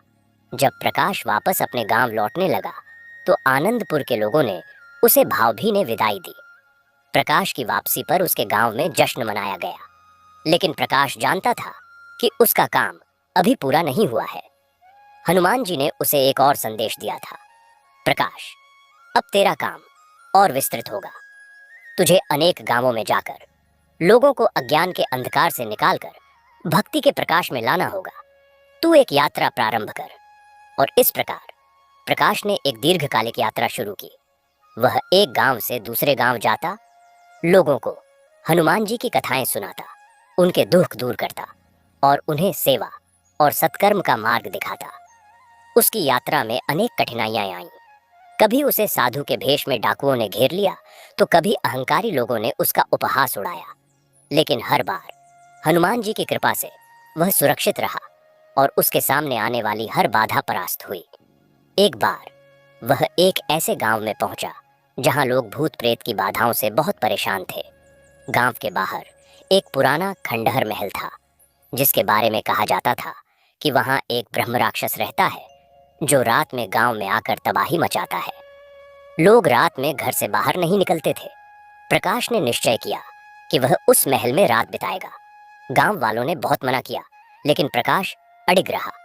संध्या समय प्रकाश उस खंडहर महल में पहुंचा। उसने एक कमरे में हनुमान जी की मूर्ति स्थापित की और ध्यान मग्न हो गया। आधी रात को भयानक हवाएं चलने लगीं और एक विशालकाय भयानक आकृति प्रकट हुई जो आग उगल रही थी। ब्रह्म राक्षस गरजा, कौन है जो मेरे साम्राज्य में प्रवेश करने का साहस करता है? प्रकाश ने आंखें खोली और शांतिपूर्वक कहा, मैं हनुमान भक्त प्रकाश हूं। तू कौन है जो इन निर्दोष लोगों को सताता है? ब्रह्म राक्षस हंसा, हनुमान भक्त, मैंने अनेक साधुओं को खाया है, आज तुझे भी खाऊंगा। वह प्रकाश पर झपटा, लेकिन तभी प्रकाश के सीने से एक तेजस्वी सुनहरी रोशनी निकली जिसने पूरे कमरे को प्रकाशित कर दिया। उस रोशनी में हनुमान जी का रूप प्रकट हुआ, जिन्होंने अपनी गदा से ब्रह्म राक्षस पर प्रहार किया। ब्रह्म राक्षस चीखता हुआ, हनुमान, मैं हार गया, कृपया मुझे मुक्ति दो। हनुमान जी ने कहा, तू पूर्व जन्म में एक लालची तांत्रिक था, जिसने अपने अहंकार में काले जादू से अपनी आत्मा को बांध लिया था। अब तू इस रूप में फंसा हुआ है। अगर तू मुक्ति चाहता है तो इस गांव के लोगों से क्षमा मांग और फिर राम नाम का जाप कर। ब्रह्म राक्षस ने ऐसा ही किया। उसने अपनी गलती मानी और राम नाम जपते जपते उसका भयानक रूप धीरे धीरे विलीन हो गया और एक शांत दिव्य ज्योति के रूप में वह आकाश में विलीन हो गया। अगली सुबह गांव वाले डरते डरते महल में आए तो प्रकाश को शांति से ध्यान मग्न पाया। महल का वातावरण पूरी तरह बदल चुका था। वहां अब एक पवित्र शांति थी। गांव वालों ने प्रकाश को अपना उद्धारक माना। प्रकाश की यात्रा इसी तरह चलती रही। वह हर जगह हनुमान जी की भक्ति का बीज बोता गया। कहीं उसने एक ऐसे युवक को ढाढ़स बंधाया जो परीक्षा में बार बार असफल होकर आत्महत्या करना चाहता था और उसे हनुमान चालीसा का पाठ करने को कहा। युवक ने पाठ किया और अगली परीक्षा में सफल हुआ। कहीं उसने एक बूढ़े दंपति को, जिनके बेटे ने उन्हें त्याग दिया था, सांत्वना दी और हनुमान जी के मंदिर में सेवा करने को प्रेरित किया। कुछ समय बाद उनका बेटा लौट आया और उनसे माफी मांगी। प्रकाश की ख्याति एक संत के रूप में फैल गई। लोग उसे हनुमान प्रकाश या भक्त प्रकाश कहने लगे, लेकिन वह स्वयं को एक साधारण सेवक ही मानता था। वर्षों बीत गए। प्रकाश के बाल सफेद हो गए, लेकिन उसकी ऊर्जा और भक्ति में कोई कमी नहीं आई। उसने अनेक शिष्य बनाए, जिन्हें उसने हनुमान भक्ति और सेवा का पाठ पढ़ाया। उन शिष्यों ने भी दूसरे गांवों में जाकर इस संदेश को फैलाया। एक दिन बहुत वृद्धावस्था में प्रकाश ने अपने मुख्य शिष्य अमर, जिसे उसने ही पाला पोसा था, को बुलाया। उसने कहा, अमर, अब मेरा समय पूरा हो गया है। हनुमान जी ने मुझे बुलाया है। मैं तुम्हें यह पोथी सौंपता हूँ जो रमेश दादा ने छोड़ी थी। इसका संरक्षण करना और याद रखना, हनुमान भक्ति का सार है सेवा, विनम्रता और निष्ठा। कभी भी अपनी शक्तियों पर अहंकार मत करना, लोगों की सेवा करना और हनुमान जी का नाम जपते रहना। वे सदा तुम्हारे साथ रहेंगे। अमर की आंखों में आंसू थे। उसने प्रकाश के चरण पकड़ लिए। प्रकाश ने मुस्कुराते हुए कहा, रो मत, यह तो एक यात्रा का अंत और नई यात्रा की शुरुआत है। उसने हनुमान जी की मूर्ति के सामने बैठकर श्री राम जय जय राम का जाप शुरू किया। धीरे धीरे उसकी आवाज मंद पड़ने लगी और फिर सबने देखा कि प्रकाश के शरीर से एक तेजस्वी ज्योति निकली और हनुमान जी की मूर्ति में समा गई। प्रकाश ने भी रमेश और सोहन की तरह समाधि ले ली थी। उसका शरीर भी योग मुद्रा में ही रहा और उसके चेहरे पर एक अलौकिक आनंद और शांति थी। गांव वालों ने प्रकाश की समाधि को भी मंदिर परिसर में ही स्थापित कर दिया, रमेश और सोहन की मूर्तियों के पास। अब तीनों भक्त एक साथ विराजमान थे और कहते हैं कि आज भी जो कोई सच्चे मन से उस मंदिर में प्रार्थना करता है, उसे तीनों भक्तों की आत्माएं हनुमान जी से उसकी मनोकामना पूरी करवा देती है। मंदिर में हर समय हनुमान चालीसा का पाठ होता रहता है और हर मंगलवार को भंडारे में हजारों लोग भोजन पाते हैं।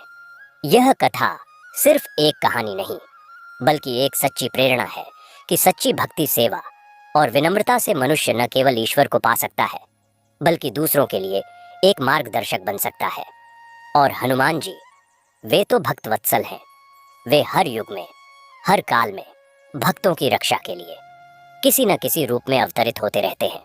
और इस प्रकार प्रकाश की समाधि के बाद उसके शिष्य अमर ने मंदिर और भक्ति की इस परंपरा को आगे बढ़ाने का दायित्व संभाला। अमर अब युवा नहीं रहा था, वह भी मध्य आयु में पहुंच चुका था, लेकिन उसके हृदय में वही ज्वाला थी जो रमेश, सोहन और प्रकाश के समय में जलती थी। उसने प्रकाश से प्राप्त पोथी का गहन अध्ययन किया था और उसमें लिखी साधनाओं को न केवल समझा था, बल्कि उनका अभ्यास भी किया था।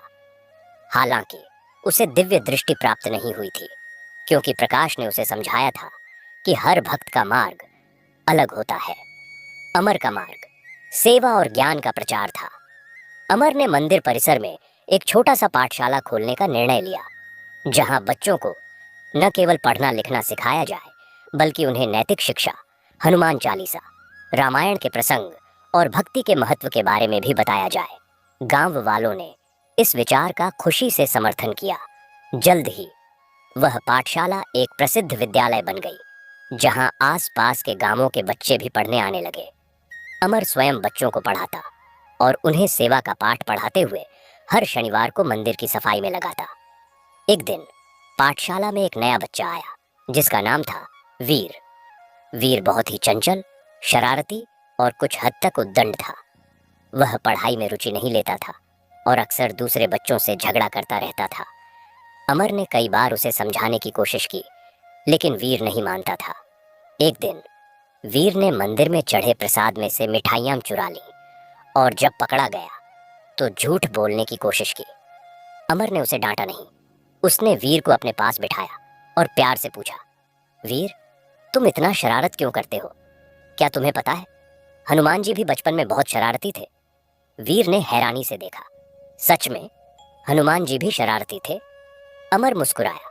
हाँ बेटा, उन्होंने तो अर्शियों की तपस्या भंग कर दी थी और सूर्यदेव को फल समझकर निगलने की कोशिश की थी, लेकिन उनकी शरारत में एक उद्देश्य था, जिज्ञासा और शक्ति को जानने की इच्छा।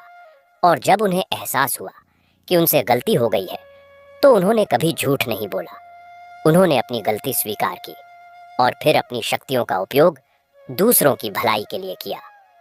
तुम भी बहुत बलशाली हो वीर।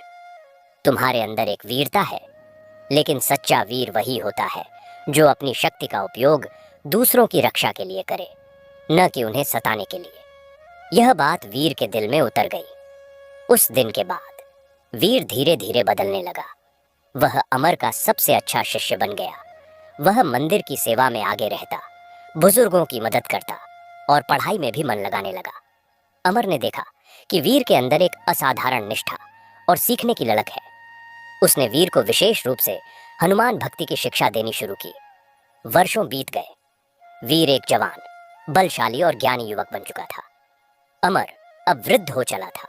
एक दिन अमर ने वीर को बुलाया और कहा, वीर, अब तुम इस मंदिर और पाठशाला की जिम्मेदारी संभालने के लिए तैयार हो। मैंने तुम्हें वह सब कुछ सिखाने की कोशिश की है जो मुझे आता था, लेकिन एक बात हमेशा याद रखना, भक्ति का सबसे बड़ा रहस्य प्रेम और सेवा है। जो दूसरों की सेवा करता है, वह वास्तव में हनुमान जी की सेवा करता है, क्योंकि हनुमान जी स्वयं सेवक हैं। वीर ने गंभीरता से सिर हिलाया। गुरुजी, मैं आपकी शिक्षाओं को कभी नहीं भूलूंगा। मैं इस परंपरा को आगे बढ़ाऊंगा। अमर ने संतुष्टि की सांस ली। कुछ दिनों बाद शांतिपूर्वक हनुमान जी के नाम का जाप करते हुए अमर ने भी अपना शरीर त्याग दिया। गांव वालों ने उसे भी मंदिर परिसर में ही समाधि दी। अब मंदिर में 4 समाधियां थीं, रमेश, सोहन, प्रकाश और अमर। यह स्थान एक महान तीर्थ बन चुका था। लोग इसे 4 भक्तों की धाम कहने लगे। वीर ने अब पूरी जिम्मेदारी संभाली, लेकिन उसके समय में एक नई चुनौती सामने आई। गांव के पास के एक बड़े शहर में एक नास्तिक विचारधारा का प्रचार होने लगा था। एक संगठन जो स्वयं को वैज्ञानिक विचार मंच कहता था, देवी देवताओं की पूजा को अंधविश्वास बताता था और लोगों को मंदिरों में जाने से रोकने की कोशिश करता था। उनके प्रचारक कभी कभी गांव में भी आते और भड़काऊ भाषण देते। कुछ युवा शिक्षित लोग उनकी बातों में आने लगे थे। वे मंदिर आना कम करने लगे थे और भक्ति को पिछड़ेपन का प्रतीक मानने लगे थे। वीर चिंतित था। उसने सोचा कि अगर भक्ति का ज्ञान और विज्ञान साथ साथ नहीं चलेंगे तो युवा पीढ़ी भटक सकती है। उसने एक योजना बनाई। अगले मंगलवार के भंडारे में उसने घोषणा की कि भोजन के बाद वह हनुमान जी की भक्ति और विज्ञान के बीच के संबंध पर एक व्याख्यान देंगे। यह सुनकर लोग उत्सुक हो गए, खासकर युवा। भंडारे के बाद वीर ने सभा को संबोधित किया। उसने कहा, भाइयों और बहनों, आज कुछ लोग कहते हैं कि भक्ति अंधविश्वास है, कि मूर्ति पूजा व्यर्थ है। मैं उनसे पूछना चाहता हूँ, क्या प्रेम अंधविश्वास है? जब एक माँ अपने बच्चे से प्रेम करती है तो क्या वह अंधविश्वास है? नहीं, भक्ति भी एक प्रकार का प्रेम है, ईश्वर के प्रति प्रेम। और मूर्ति प्रतीक है। जैसे हमारे तिरंगे झंडे को देखकर हमें देश का सम्मान महसूस होता है, वैसे ही हनुमान जी की मूर्ति को देखकर हमें बल, साहस और निष्ठा का स्मरण होता है। यह एक केंद्र बिंदु है जहां हमारा मन एकाग्र होता है। फिर वीर ने विज्ञान की बात की। विज्ञान कहता है कि इस ब्रह्मांड में ऊर्जा का अटूट भंडार है। हर वस्तु, हर प्राणी उस ऊर्जा से बना है। मंत्र जाप और ध्यान वैज्ञानिक रूप से सिद्ध है कि हमारे मस्तिष्क की तरंगों को शांत करते हैं, तनाव कम करते हैं और हमारे शरीर की ऊर्जा को संतुलित करते हैं। राम नाम के जाप से निकलने वाली ध्वनि तरंगें हमारे तंत्रिका तंत्र पर सकारात्मक प्रभाव डालती है। हनुमान चालीसा का पाठ करने से मन को एकाग्रता मिलती है, जो किसी भी कार्य में सफलता के लिए आवश्यक है। तो क्या यह अंधविश्वास है? नहीं, यह तो आध्यात्मिक विज्ञान है। वीर ने आगे कहा, हनुमान जी का चरित्र हमें वह सब कुछ सिखाता है जो एक आदर्श मनुष्य के लिए आवश्यक है। बल, बुद्धि, विनम्रता, निष्ठा, सेवा और भक्ति, यह एक जीवन दर्शन है। और सेवा, जब हम भूखे को खाना खिलाते हैं तो क्या यह अंधविश्वास है? नहीं, यह मानवता है। हनुमान भक्ति हमें एक बेहतर इंसान बनने की शिक्षा देती है। युवाओं ने वीर की बातें गौर से सुनी। उनमें से कई के मन के संदेह दूर हुए। एक युवक जो इंजीनियरिंग की पढ़ाई कर रहा था बोला, वीर भाई, लेकिन हम विज्ञान में इतना आगे बढ़ गए हैं, फिर भी हम मूर्ति के सामने झुकते हैं। यह तर्क संगत नहीं लगता। वीर मुस्कुराया, बिल्कुल तर्क संगत है। देखो, जब तुम किसी महान वैज्ञानिक, किसी महान शिक्षक या अपने माता पिता का सम्मान करते हो तो तुम उनके सामने सिर झुकाते हो। यह सम्मान का प्रतीक है। ठीक वैसे ही हनुमान जी उन गुणों के प्रतीक हैं जिनका हम सम्मान करते हैं। और जब हम झुकते हैं तो हमारा अहंकार कम होता है। अहंकार ही सबसे बड़ा अंधविश्वास है, क्योंकि यह हमें सच देखने नहीं देता। विज्ञान भी तभी आगे बढ़ता है जब वैज्ञानिक अपने अहंकार को त्याग कर विनम्रता से शोध करता है। तो हनुमान जी के सामने झुकना वास्तव में अपने अहंकार को झुकाना है, और यह तर्क का ही एक उच्च स्तर है। युवक संतुष्ट हुआ। उस दिन के बाद गांव के युवाओं ने नई दृष्टि से भक्ति को देखना शुरू किया। वे मंदिर आते, सेवा करते, लेकिन साथ ही अपनी पढ़ाई और कैरियर पर भी ध्यान देते। वीर ने पाठशाला को और विकसित किया और उसमें विज्ञान और गणित की कक्षाएं भी शुरू करवाईं, ताकि बच्चे संतुलित शिक्षा प्राप्त कर सकें। लेकिन चुनौतियां कभी खत्म नहीं होती। एक बार गांव में एक भयानक महामारी फैली। लोग बुखार, खांसी और कमजोरी से पीड़ित होने लगे। शहर के डॉक्टर आए, दवाइयां दी, लेकिन रोग फैलता ही गया। लोग डर गए। कुछ लोगों ने कहा कि यह किसी की बुरी नजर का प्रभाव है, तो कुछ ने कहा कि यह प्रदूषण के कारण है। वीर ने सोचा कि इस समस्या का समाधान केवल चिकित्सा और भक्ति के संयोग से ही हो सकता है। उसने गांव वालों को इकट्ठा किया और कहा, डरो मत, हनुमान जी संकट मोचन है। हम सब मिलकर 9 दिनों तक एक विशेष अनुष्ठान करेंगे। हर दिन हम सुबह और शाम हनुमान चालीसा का समूह पाठ करेंगे। साथ ही मैंने शहर से कुछ अच्छे डॉक्टरों को बुलाया है। वे हर घर जाकर लोगों की जांच करेंगे और दवा देंगे। और हम सभी मिलकर गांव की सफाई करेंगे, गंदगी नहीं फैलने देंगे। लोगों ने हाँ कहा। अगले 9 दिनों तक गांव में एक अद्भुत दृश्य था। सुबह शाम मंदिर से हनुमान चालीसा की ध्वनि गूंजती, डॉक्टरों की टीम काम करती, युवा स्वयंसेवक गांव की सफाई करते और लोगों को साफ सफाई के नियम समझाते। वीर स्वयं हर दिन मंदिर में घंटों तक ध्यान करता और हनुमान जी से गांव की रक्षा की प्रार्थना करता। तीसरे दिन एक चमत्कारी घटना हुई। एक बूढ़ी महिला जो 3 दिन से बुखार में तप रही थी और बेहोश थी, अचानक उठ बैठी और बोली, मैंने सपना देखा। एक विशाल वानर आए, उन्होंने मेरे माथे पर हाथ रखा और मुझे एक गिलास पानी दिया। मैंने पानी पिया और मेरा सारा बुखार उतर गया। और सचमुच उसकी जांच करने पर पता चला कि उसका बुखार उतर गया था और वह ठीक हो रही थी। यह देखकर और लोगों का विश्वास बढ़ा। 9वें दिन महामारी पूरी तरह से नियंत्रण में आ गई। नए मामले आने बंद हो गए और बीमार लोग ठीक होने लगे। सभी ने इसे हनुमान जी का चमत्कार माना। लेकिन वीर ने कहा, यह चमत्कार हम सभी की सामूहिक भक्ति, विश्वास और वैज्ञानिक तरीके से किए गए प्रयासों का फल है। हनुमान जी ने हमें यह शक्ति दी कि हम सही काम करें। इस घटना के बाद गांव की ख्याति और बढ़ गई। अब लोग न केवल भक्ति के लिए बल्कि सामुदायिक एकता और विकास के मॉडल के रूप में भी इस गांव की ओर देखने लगे। वीर ने गांव में एक छोटा सा स्वास्थ्य केंद्र भी शुरू करवाया और एक सहकारी समिति बनाई, जिससे किसानों को अपनी फसल का सही मूल्य मिल सके। वीर का विवाह भी एक साधारण भक्त परिवार की लड़की से हुआ और उन्हें एक पुत्र हुआ, जिसका नाम उन्होंने अर्शी रखा। अर्शी बचपन से ही बहुत तेज और गंभीर स्वभाव का था। वह मंदिर में घंटों बैठकर ध्यान करता और बहुत कम उम्र में ही हनुमान चालीसा और सुंदरकांड कंठस्थ कर लिया था। वीर ने उसे प्रारंभिक शिक्षा दी और फिर उसे आगे की पढ़ाई के लिए शहर भेज दिया, ताकि वह दुनिया को भी समझे। अर्शी ने शहर में रहकर आधुनिक शिक्षा प्राप्त की, लेकिन उसका रुझान आध्यात्मिकता की ओर ही रहा। वह वीर की तरह ही विज्ञान और आध्यात्मिकता के समन्वय में विश्वास रखता था। उसने एक शोध पत्र भी लिखा, जिसमें उसने ध्यान और मंत्र जाप के मनोवैज्ञानिक और शारीरिक लाभों के बारे में वैज्ञानिक अध्ययनों का हवाला दिया था। जब आर्षि विद्या अर्जन करके गांव लौटा तो वीर बहुत प्रसन्न हुआ। अब आर्षि युवा था और वीर वृद्ध। वीर ने आर्षि को गांव और मंदिर की जिम्मेदारियां सौंपनी शुरू की। आर्षि ने नई सोच लाकर गांव का और विकास किया। उसने इंटरनेट के माध्यम से हनुमान भक्ति के संदेश को दूर दूर तक पहुंचाने का काम शुरू किया। उसने एक यूट्यूब चैनल बनाया, जहां वह हनुमान चालीसा का पाठ, भजन और हनुमान भक्ति से जुड़े प्रवचन प्रसारित करता था। इससे दुनिया भर के लोग इस छोटे से गांव और इसकी परंपरा से जुड़ने लगे। एक दिन आर्षि को एक ईमेल मिला। एक NRI व्यक्ति जो अमेरिका में रहता था ने लिखा कि उसे एक गंभीर मानसिक अवसाद है और उसने आर्षि के प्रवचन सुनकर कुछ शांति पाई है। वह गांव आकर कुछ दिन रहना चाहता है।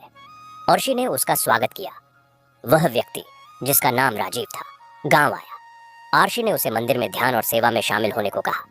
राजीव ने रोज सुबह मंदिर की सफाई में हाथ बंटाया, भंडारे में मदद की और हनुमान चालीसा का पाठ सीखा। कुछ ही हफ्तों में उसका अवसाद दूर हो गया। उसने कहा, मैंने दुनिया भर के थेरेपिस्ट को दिखाया, लेकिन यहाँ की सेवा और भक्ति ने मुझे वह शांति दी जो कहीं नहीं मिली। राजीव ने गांव के विकास के लिए एक ट्रस्ट बनाने में मदद की, जिससे गांव की शिक्षा और स्वास्थ्य सुविधाएं और बेहतर हुईं। इस तरह रमेश और सोहन की भक्ति की एक छोटी सी चिंगारी ने समय के साथ एक विशाल अग्नि का रूप ले लिया था। यह केवल एक गांव तक सीमित नहीं थी, बल्कि देश विदेश तक फैल चुकी थी। मंदिर में अब हर साल एक बड़ा उत्सव होता था, जहां हजारों श्रद्धालु आते थे। लेकिन इसकी सबसे बड़ी विशेषता यह थी कि यहाँ भक्ति और सेवा का वही सरल निस्वार्थ भाव अभी भी कायम था। अर्श अब भी युवा था और उसके सामने अभी लंबा जीवन था। उसे पता था कि भविष्य में और भी चुनौतियां आएंगी, नई पीढ़ी के सवाल अलग होंगे, समस्याएं अलग होंगी। लेकिन उसे विश्वास था कि जब तक हनुमान जी का नाम और सेवा व विनम्रता का सिद्धांत जीवित रहेगा, तब तक यह परंपरा जीवित रहेगी। और इसलिए यह कथा कभी समाप्त नहीं होती।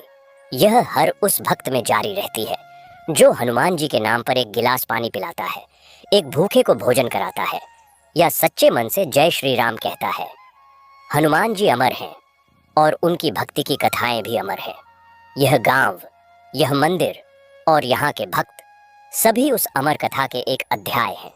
और जब तक सूरज चांद रहेगा, जब तक पवन चलेगी, तब तक हनुमान जी की यह महिमा गाई जाती रहेगी और उनके भक्तों की कथाएं सुनाई जाती रहेंगी। एक बार इस कार्यक्रम में दिल्ली से एक युवक आया जिसका नाम आर्यन था। आर्यन एक सफल सॉफ्टवेयर इंजीनियर था, लेकिन तनाव और अर्थहीनता से ग्रस्त। उसने सोचा था कि यहाँ आकर वह एक अलग अनुभव लेगा, शायद कुछ फोटो खींचेगा और वापस चला जाएगा। लेकिन गांव आते ही उसका सब कुछ बदल गया। उसे एक साधारण कुटिया में ठहराया गया। पहले दिन ही सुबह 4 बजे मंदिर की घंटियों और भजनों की आवाज ने उसे जगा दिया। अनिच्छा से उठकर वह मंदिर गया। वहां अर्शी और कुछ ग्रामीण हनुमान चालीसा का पाठ कर रहे थे। आर्यन को संस्कृत नहीं आती थी, लेकिन वह वहां बैठ गया। एक अजीब शांति उसे महसूस हुई। पाठ के बाद अर्शी ने सबको आशीर्वाद दिया और कहा, आज का काम खेत में सिंचाई है। आर्यन हैरान रह गया। सॉफ्टवेयर इंजीनियर होकर वह सिंचाई करेगा, लेकिन उसने विरोध नहीं किया। खेत में जाकर हाथ से नहर से पानी लेकर पौधों को पानी देना, मिट्टी को छूना, इन सब ने उसे एक अद्भुत सुख दिया जो उसने कभी महसूस नहीं किया था। दोपहर में सबने साथ बैठकर सादा भोजन किया, रोटी दाल सब्जी। भोजन इतना स्वादिष्ट लगा कि उसने कभी नहीं सोचा था। शाम को मंदिर में आरती हुई, सैकड़ों दीपक जलाए गए और जय हनुमान के जयकारे गूंज उठे। आर्यन की आंखों में अनजाने ही आंसू आ गए। उसे ऐसा लगा जैसे वह कहीं घर लौट आया है। एक हफ्ते बाद आर्यन बदल चुका था। उसने अर्श से कहा, मैंने जीवन में इतना कुछ पा लिया, लेकिन शांति नहीं पाई। यहाँ की सादगी और भक्ति में वह शांति मिली है। मैं यहाँ कुछ और समय रुकना चाहता हूँ।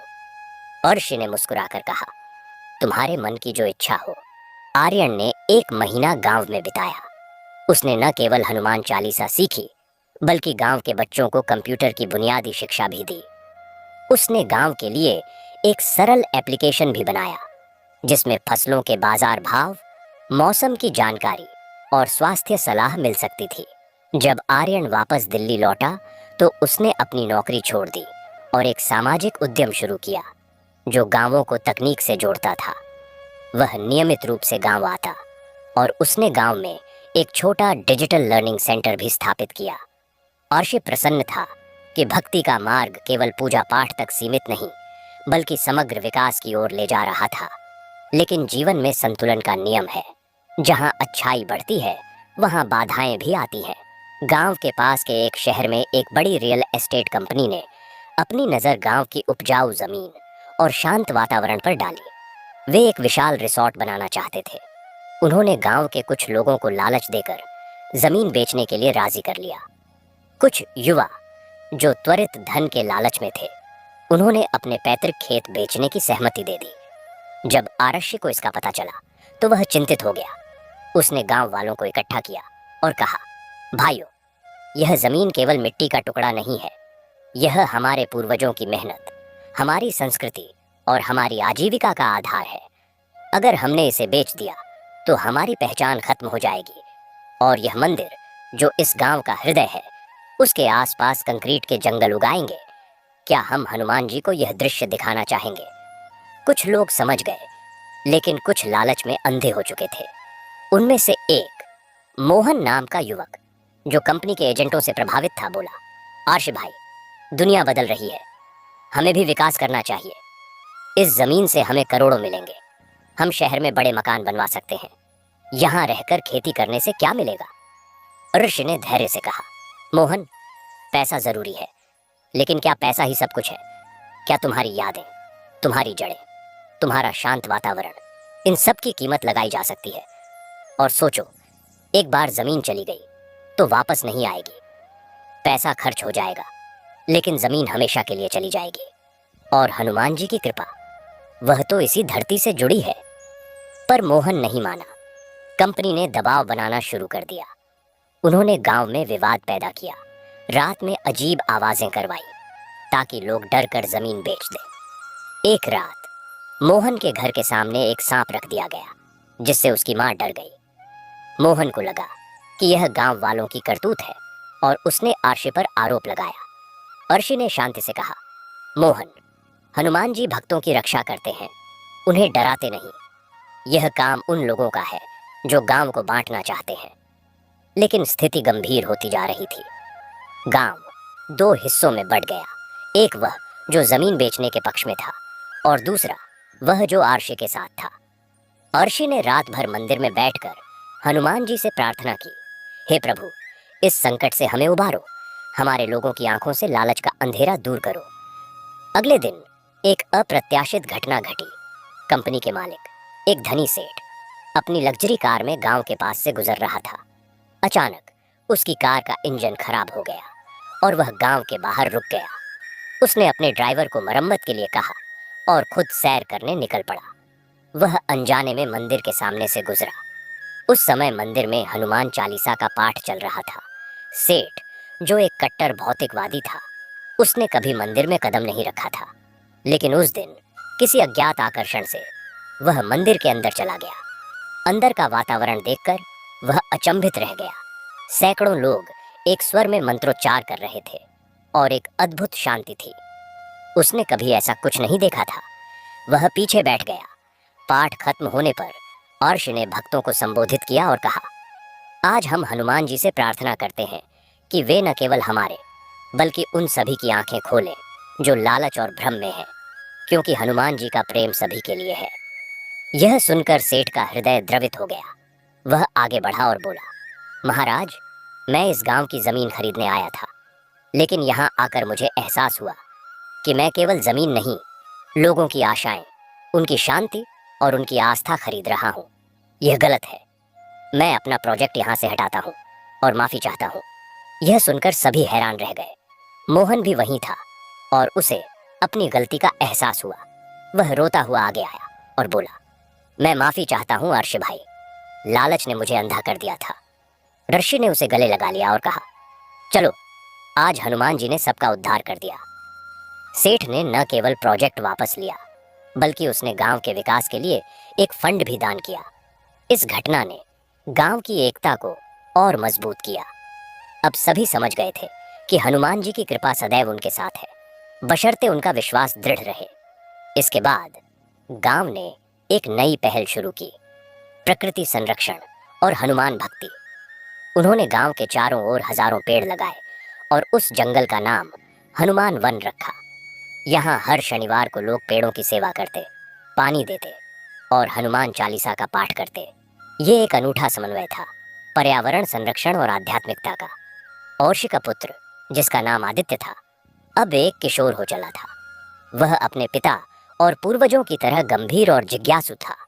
एक दिन उसने ऋषि से पूछा, पिताजी, हनुमान जी तो रामायण काल के हैं। आज के आधुनिक वैज्ञानिक युग में हम उनकी भक्ति को कैसे सार्थक ठहरा सकते हैं? ओर्षि मुस्कुराया। उसने आदित्य को मंदिर के प्रांगण में बैठाया और कहा, बेटा, हनुमान जी केवल एक ऐतिहासिक या पौराणिक पात्र नहीं है, वे एक आदर्श हैं। देखो, आज के युग में लोगों में धैर्य की कमी है। हनुमान जी ने सीता माता की खोज में महीनों धैर्य रखा। आज लोगों में सेवा भाव की कमी है। हनुमान जी तो सेवक के रूप में ही प्रसिद्ध हैं। आज लोग अहंकार से भरे हैं। हनुमान जी ने अपनी विशाल शक्तियों के बावजूद स्वयं को श्री राम का दास कहा। और विज्ञान, हनुमान जी ने समुद्र लांघा। यह एरोडायनामिक्स और शारीरिक क्षमता का चरम उदाहरण है। उन्होंने संजीवनी बूटी लाने के लिए पूरा पर्वत उठाया। यह बॉटनी और भूविज्ञान का ज्ञान दर्शाता है। वे अष्ट सिद्ध और 9 निधियों के स्वामी थे। यह मानव मस्तिष्क और शरीर की अद्भुत संभावनाओं का प्रतीक है। इसीलिए हनुमान भक्ति आधुनिक युग में और भी प्रासंगिक है। यह हमें संपूर्ण मनुष्य बनना सिखाती है। आदित्य की समझ में बात आ गई। उसने निश्चय किया कि वह हनुमान भक्ति के इन पहलुओं पर शोध करेगा और इसे युवाओं तक एक तर्क संगत वैज्ञानिक दृष्टिकोण से पहुंचाएगा। समय आगे बढ़ता गया। आर्षि अब 50 वर्ष के हो चले थे। गांव एक आदर्श गांव बन चुका था, आत्मनिर्भर, शिक्षित, स्वस्थ और आध्यात्मिक। देश के कोने कोने से लोग यहाँ आते और प्रेरणा लेकर जाते। मंदिर में अब एक छोटा संग्रहालय भी था, जहाँ रमेश, सोहन, प्रकाश, अमर और वीर के जीवन से जुड़ी वस्तुएं रखी गई थीं। प्रकाश की पोथी, अमर की लिखी हुई डायरी, वीर के भाषणों की रिकॉर्डिंग और आर्षि के डिजिटल प्रयासों का इतिहास। एक दिन एक विदेशी पर्यटक दल गांव आया। वे नॉर्वे से थे और भारत की संस्कृति का अध्ययन कर रहे थे। उन्होंने गांव की सफाई व्यवस्था और लोगों की मुस्कान देखकर आश्चर्यचकित हो गए। उनके नेता प्रोफेसर एरिक ने आर्षि से पूछा, आपके गांव का रहस्य क्या है? इतनी समृद्धि, इतनी शांति? आर्षि ने मुस्कुराकर कहा, रहस्य नहीं, सिद्धांत है। हमारा सिद्धांत है सेवा परमो धर्म। सेवा सबसे बड़ा धर्म है और हमारा आधार हनुमान जी है, जो सेवा और भक्ति के प्रतीक हैं। हम शिक्षा, स्वास्थ्य, कृषि और पर्यावरण पर समान रूप से ध्यान देते हैं और सबके केंद्र में हमारी आस्था है। यही हमारा मॉडल है। प्रोफेसर एरिक बहुत प्रभावित हुए। उन्होंने कहा, हम अपने देश में भी ऐसे समुदाय बनाने की कोशिश करते हैं, लेकिन सफल नहीं हो पाते। शायद हमें आध्यात्मिक आधार की कमी है। उन्होंने गांव के बारे में एक शोध पत्र लिखा, जो अंतर्राष्ट्रीय जर्नल में प्रकाशित हुआ और गांव को विश्व भर में पहचान मिली। अब गांव के सामने एक नई चुनौती थी, ख्याति की चुनौती। बहुत से लोग बसने आना चाहते थे, व्यवसायी निवेश करना चाहते थे, पर्यटकों की भीड़ बढ़ने लगी थी। आर्षि ने गांव की सभा बुलाई और कहा, हमें अपनी सादगी और मूल्यों को बनाए रखना है। हम पर्यटन को प्रोत्साहन देंगे, लेकिन एक सीमा में। हम बाहरी निवेश स्वीकार करेंगे, लेकिन केवल उसे जो हमारे मूल्यों के अनुरूप हो। हमारा उद्देश्य धन कमाना नहीं, बल्कि एक आदर्श प्रस्तुत करना है। गांव वालों ने इस नीति का समर्थन किया। उन्होंने इको टूरिज्म को बढ़ावा दिया, जहां पर्यटक स्थानीय लोगों के घरों में रुक सकते थे, उनके साथ खेतों में काम कर सकते थे और संस्कृति का हिस्सा बन सकते थे। इससे गांव की आय भी हुई और मूल्य भी बने रहे। आदित्य अब कॉलेज की पढ़ाई पूरी कर चुका था। उसने सोशियोलॉजी और एनवायरमेंटल साइंस में डिग्री ली थी। वह गांव लौट आया और उसने एक नया प्रोजेक्ट शुरू किया, हनुमान ग्रीन एनर्जी प्रोजेक्ट। उसने गांव की सभी छतों पर सोलर पैनल लगवाए, जिससे गांव पूरी तरह सौर ऊर्जा पर चलने लगा। उसने बायोगैस प्लांट भी लगाया, जिससे गोबर से ऊर्जा और जैविक खाद मिलती थी। गांव अब ऊर्जा के मामले में पूरी तरह आत्मनिर्भर था। आर्षि अपने बेटे की उपलब्धियों को देखकर गर्व महसूस करता था।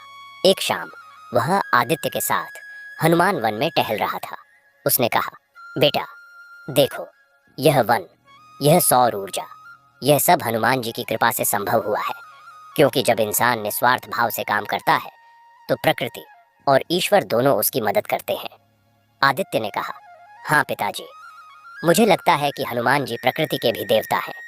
वे पवन के पुत्र हैं और आज हम पवन ऊर्जा और सौर ऊर्जा का उपयोग कर रहे हैं। यह उन्हीं का आशीर्वाद है। आर्षि ने सहमति में सिर हिलाया। उसने कहा, अब मैं तुम्हें इस गांव और मंदिर की पूरी जिम्मेदारी सौंपता हूँ। तुम युवा हो, नई सोच के साथ इस परंपरा को आगे बढ़ाओ। बस एक बात याद रखना, जड़ें मजबूत रहें तो पेड़ ऊंचा उठ सकता है। हमारी जड़ें हनुमान भक्ति और सेवा है, इन्हें कभी मत भूलना। आदित्य ने गंभीरता से जिम्मेदारी स्वीकार की। कुछ वर्षों बाद आर्षि ने भी अपने पूर्वजों की तरह शांतिपूर्वक समाधि ले ली। उसकी समाधि भी मंदिर परिसर में बनी। अब 5 समाधियां थीं।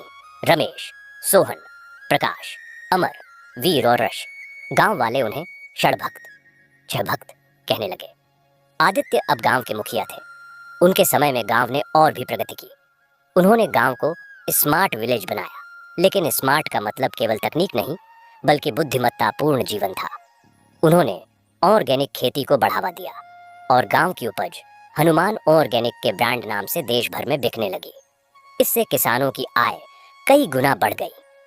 आदित्य ने हनुमान भक्ति को एक वैश्विक संदेश बनाने के लिए एक अंतर्राष्ट्रीय सम्मेलन आयोजित किया, जिसका विषय था Hanuman the symbol of service, strength and sustainability.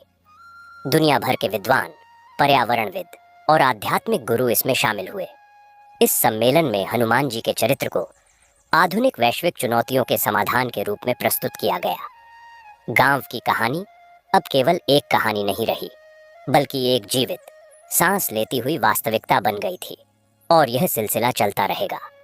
Aditya का पुत्र, जिसका नाम अनंत रखा गया था, अब इस परंपरा का अगला ध्वजवाहक होगा। कथा यहीं पर समाप्त होती है।